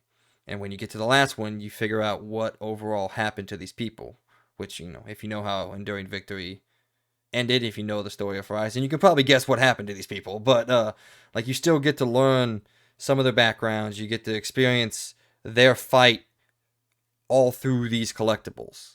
And I think there's no even comparison between something like that and something like the feathers in Assassin's Creed. So, those are 2 very different things. That one has a narrative backing and one has a story to told, and the other one exists because of reasons unknown. So that was my response to your collectibles. What else you got? Um, I would say also, like, so for example, it's definitely a very iffy thing for some people, but I personally loved Assassin's Creed 4, the open world in that game. Now, I mean, is it as good as, like, for example, Red Dead or Elden Ring, Breath of the Wild, or I guess Horizon and stuff like that? Or even, I guess even Ghost of Tsushima is a better example for me because I like that game a little bit more. But um, I think Assassin's Creed 4 was good because I love the world and everything. Now, did I truly feel like I was a part, like I was truly living in it, and I was just some, pirate in the world? No, I definitely felt like I had a big focus to it, but I love the open world mainly because of this, also the, I guess, exploration and I piecing like, together parts of the yeah, map, and I yeah. enjoyed the gameplay of taking down, like, ships and stuff. Is it the best example of what an open world game should be? I guess if you are into that, yes. I personally that, but I enjoyed the gameplay so much, Well, I think it's and more fluid because, the whole. like you said, there's these islands that sometimes have nothing on them, and they just exist to exist in the world. And I think that's a lot better than some of the other AC games out there. That everything seems like it was placed there for a reason. Nothing seems to exist because it's in a world that existed before you. Again, it exists for you to go to it. And I think that is the big line in the sand when it comes to what we're talking about here is like, does something in the world exist because you need to go there and you need to experience it as a player, or does it exist because it's just a part of the world that you're in? Yeah, I mean that's fair. That's what I mean. Like I don't know, Creed 4 hit different. Like I don't know, like it was more also because it's like in my opinion the best example of pirate game should be. It was awesome. And I just enjoyed the gameplay so much that even though there was some, what some people might think of as annoying tasks, I was enjoying it because I was feeling like I was a pirate, like going around and getting the supplies from ships because you could take them down. But the gameplay worked so well because it literally felt like you're a part of that battle. You feel like you're a part of this world, and that you can literally attack any ship that you see. You can go attack that thing, and the fact that I think another good example of what makes good open world games today, and I love so much, and it's ever since I think Skyrim, is the fact that when you're somewhere and you look and you say, "Hey, I see a mountain over there," you can go there, and I think that's the beauty of what makes a good open world game like so great to explore. All right, Todd Is Howard. especially today. I don't know. It's just Logan up like here for on the example, E3 stage. yeah, I don't know. It is because like when I beat the first main boss and I walked out that back door, well, actually, technically, I walked out that back door earlier and Mike was over. So it was before I even beat the main boss. And I walk up to that area where in the trailer, you could see all the different areas and see it. And straight up, you can go there. And I just think that's what's so cool about open world games today. Even some of the not so great Ubisoft games, I love, especially in an open world game, is when it doesn't tell you no. It says, "Hey, you see that? You can go there." Will it be hard to get there? Yeah, but that's the point. Like you could go there. It's not saying no. It's not showing you a mountain and then you can't go to that mountain because that mountain is just some JPEG that they put in the background, or it's out of the bounds.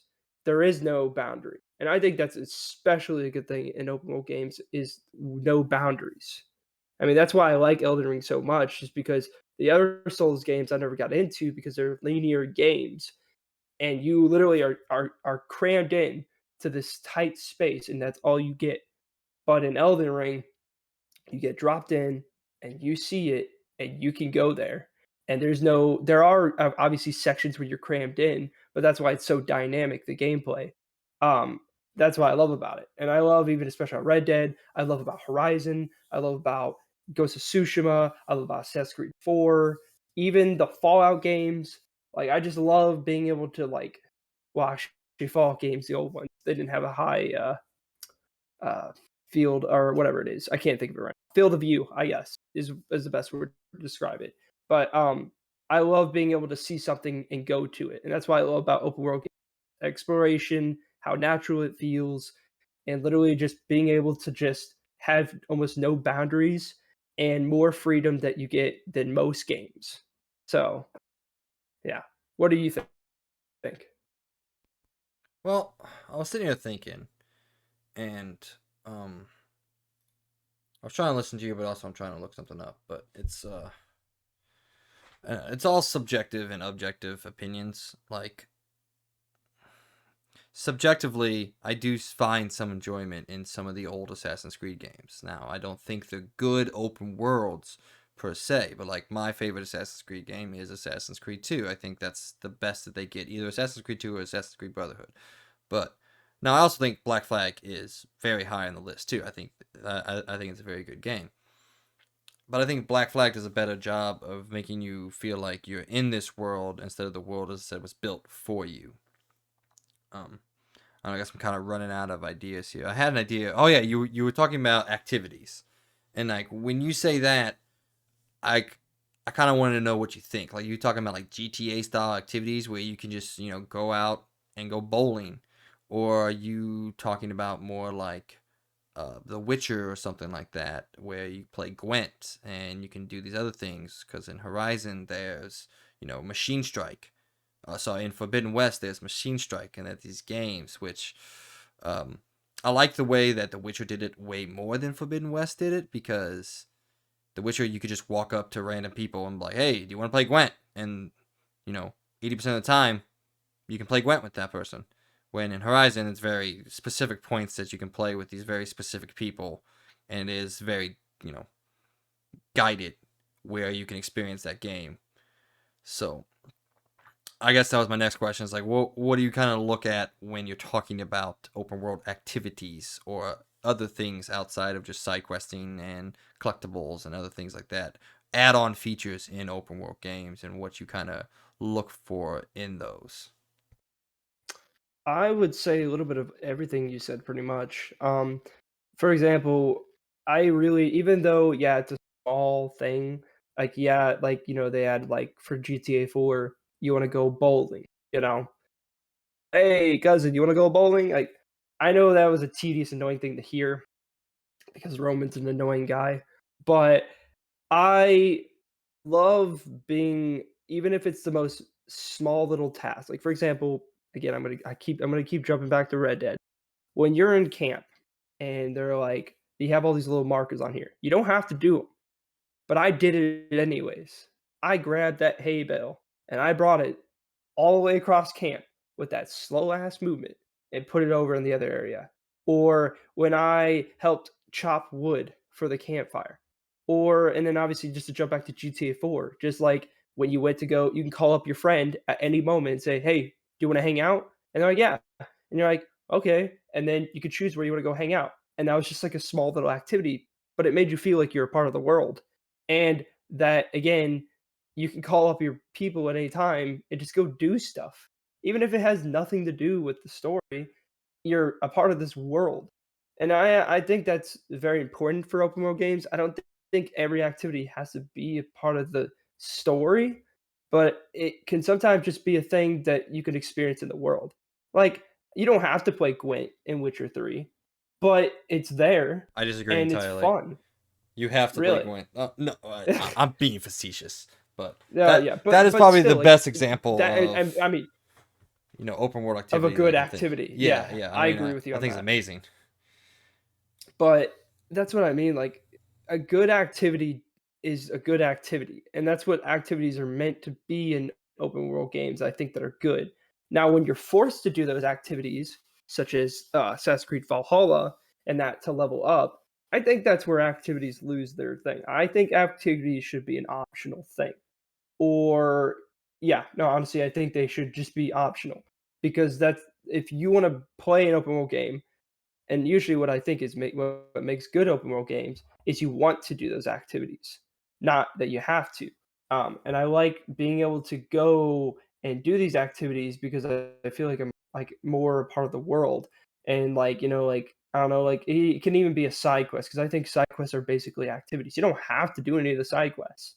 But if you find a side quest and then you enjoy it, character. You gotta remember that you are role playing as that character that you are playing as. And if you choose to do that activity, then that's on you. That's why I like the freedom of open world games is, but then when an open world game forces you to do the activities, that's where you lose me. Like, for example, and this is a really, really not good open world game, I guess, is Saints Row. Saints Row 3. The I like Saints Row 3, and I beat it like 5 times. I like it. I like the game. But the open world isn't great. It's not great at all, almost, actually. Compared to Saints Row 2, where you could do a lot of things, go to a lot of places, go into a lot of buildings, and interact to do a lot of cool activities. Like, for example, being a bodyguard and, trying to stop people from hurting us.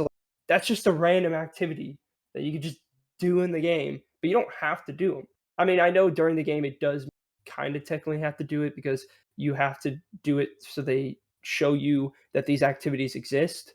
But I think even the most small dumb tasks can be really fun in a video game. Like, that's why I liked about some of Saints Row 3's tasks. I enjoyed them Those are a little bit of a more Ubisoft approach, in my opinion. They're very wacky and weird. Like I never really got into racing things, but they're optional. And if you do like racing, then do them. And then it adds to the Oh, world and it adds to the experience. there's racing in Forbidden West too. Ooh, that's It kind of cool. it's pretty cool. Yeah, it's But not I've never like been a racing person, so like, but like that's still cool though. If people do enjoy that, like that's cool. It adds to the world, and it adds something to do in the world. Like I mean, that's the biggest thing I especially have is like, do you have something to do in the world? Because especially if the world has nothing to do, then it's especially not a good open. Because the thing is, in an open world game, the whole point of it being open world is to have things to do, other than just straight up plowing through the story and just, I mean, I did that for Horizon, but that's not a good thing to do. Usually, you want to be a part of the, you want to do the activities, and you want to just like sometimes you want to take a break from the story, and that's what's great about it. I mean, that's why same thing for Elden. I'm not just straight up going from one story boss to the next story boss to the next story boss. I have literally been exploring and doing way other side bosses and all that. And then whenever I feel like it, or I feel like I'm strong enough, I will go to the next story boss. That's because I choose to and I want to. And it's not forcing me down such a linear path. And that's how I think open world games should be. Open world games should be where you get the choice of either, hey, I want to go do all these side activities, but then you know what? I kind of feel like I want to continue the story now. So then I do. And I think that's what makes a good open world game, especially too with activities, is just the fact that activities are supposed to be things that you would want to do to be more a part of the world, especially if you really enjoy the game, you enjoy the story, you enjoy the environment, you enjoy the art design. If you enjoy all that, then you would want to be in the world. You wouldn't want to leave that world. If you want to leave that world, then that's not a good time. That means the open world isn't interesting enough.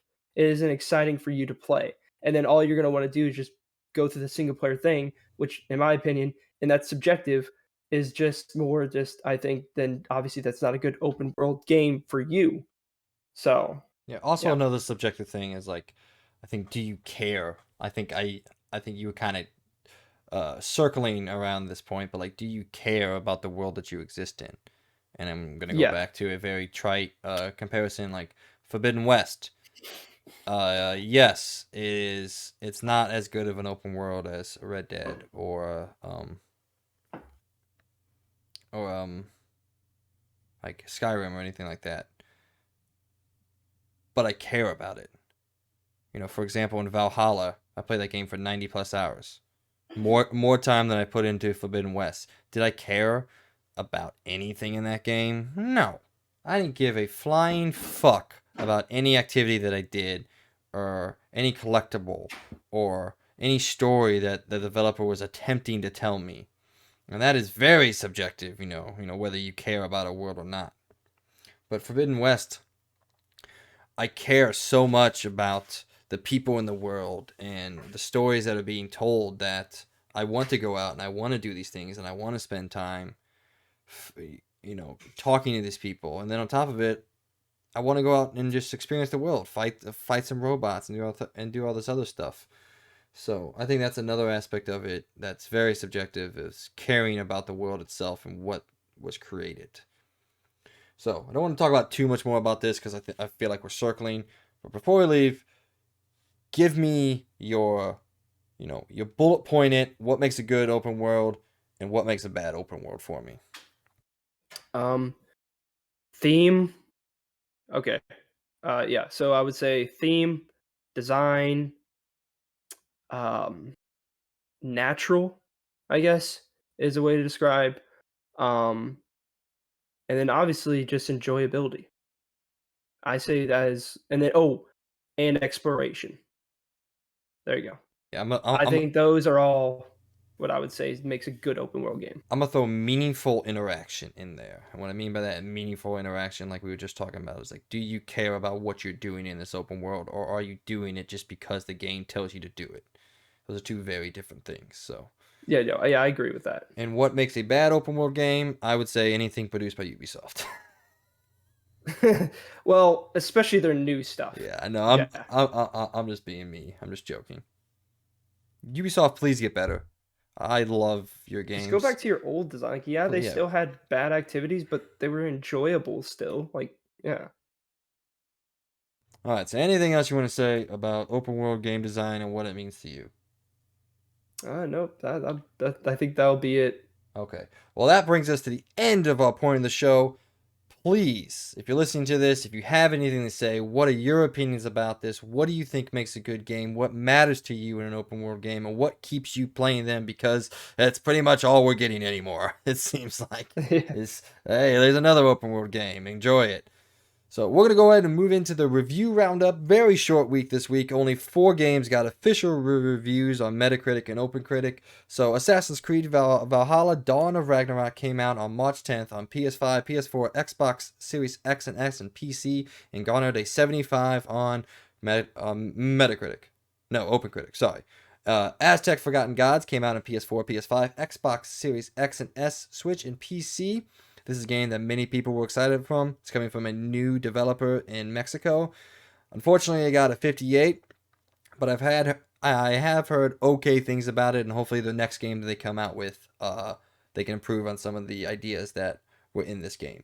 Chocobo GP came out on Nintendo Switch and got a 69. Nice. Um, and Dang. this is a game that I still want to play Dang because it. dang it, I'm huge into kart races. I love kart races. I love racing games in general, and this is set in Final Fantasy. I may check it out if it goes on a deep discount. I may check it out, and then maybe you and I can get on there and try to race some things if it's like $5 one day. But Yeah. it's a Nintendo Switch game, so it's never going to be $5. And then the final game that got a review for this week is WWE 2K22, the long-awaited quote unquote revitalization of this franchise that was in the complete and utter dog shit after 2020. And that game garnered a 77 on Metacritic. Logan, what do you have to say about that? It's good to see. I guess it's not hot garbage. I was looking out for some meme-worthy videos people would post on YouTube about how bad WWE 2K22 would be, but surprisingly, I haven't seen anything.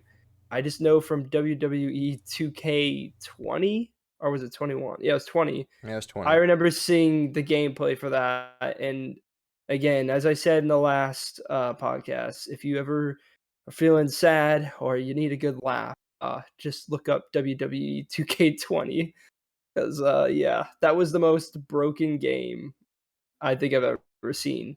It was so funny though. Yeah, I'm really proud of them. I think it speaks to something that a lot of us quote unquote hardcore gamers have been pleading with these developers is take your time with these video games. You do not have to come out with a game every single year. We'll be there when the next one comes out. Take your time because they took the time with this game. They rebuilt the engine. They rebuilt the entire fighting system, and simplified it. They simplified it, and people are really enjoying it. So yeah, they took away a lot of the quote unquote nuance of complexity of the fighting system, but they overall made a better system because it's easier to understand and it flows more naturally. They also finally brought back GM mode. And once I learned that, I'm like, am I gonna play this game? I might in fact play it. Because I Dude, love I G missed that mode. It was dude, so cool. back in SmackDown vs. Raw, I think 2009 or 2010 was the last time they had that mode, and that mode was so fun. And they finally brought it back after 12 years.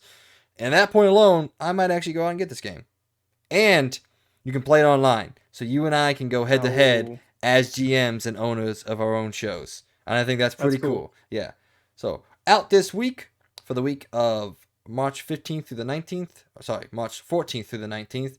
On March 15th, Grand Theft Auto 5 Next Gen comes out for PS5, Xbox Series X and S.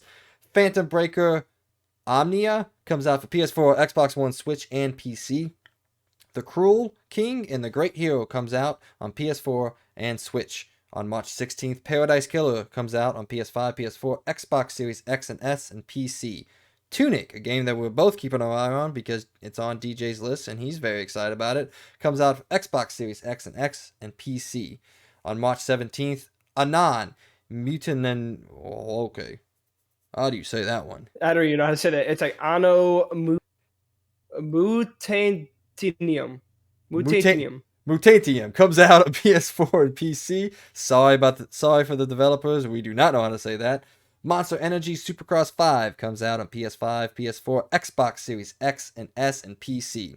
Persona 4 Arena Ultimax comes out on PS4, Switch, and PC, and Shredders comes out on Xbox Series X and X and PC. Then, on March 18th, Strangers of Paradise Final Fantasy Origin comes out on PS5, PS4, Xbox Series X and X, and PC. Logan, are you going to play any of these other than GTA 5?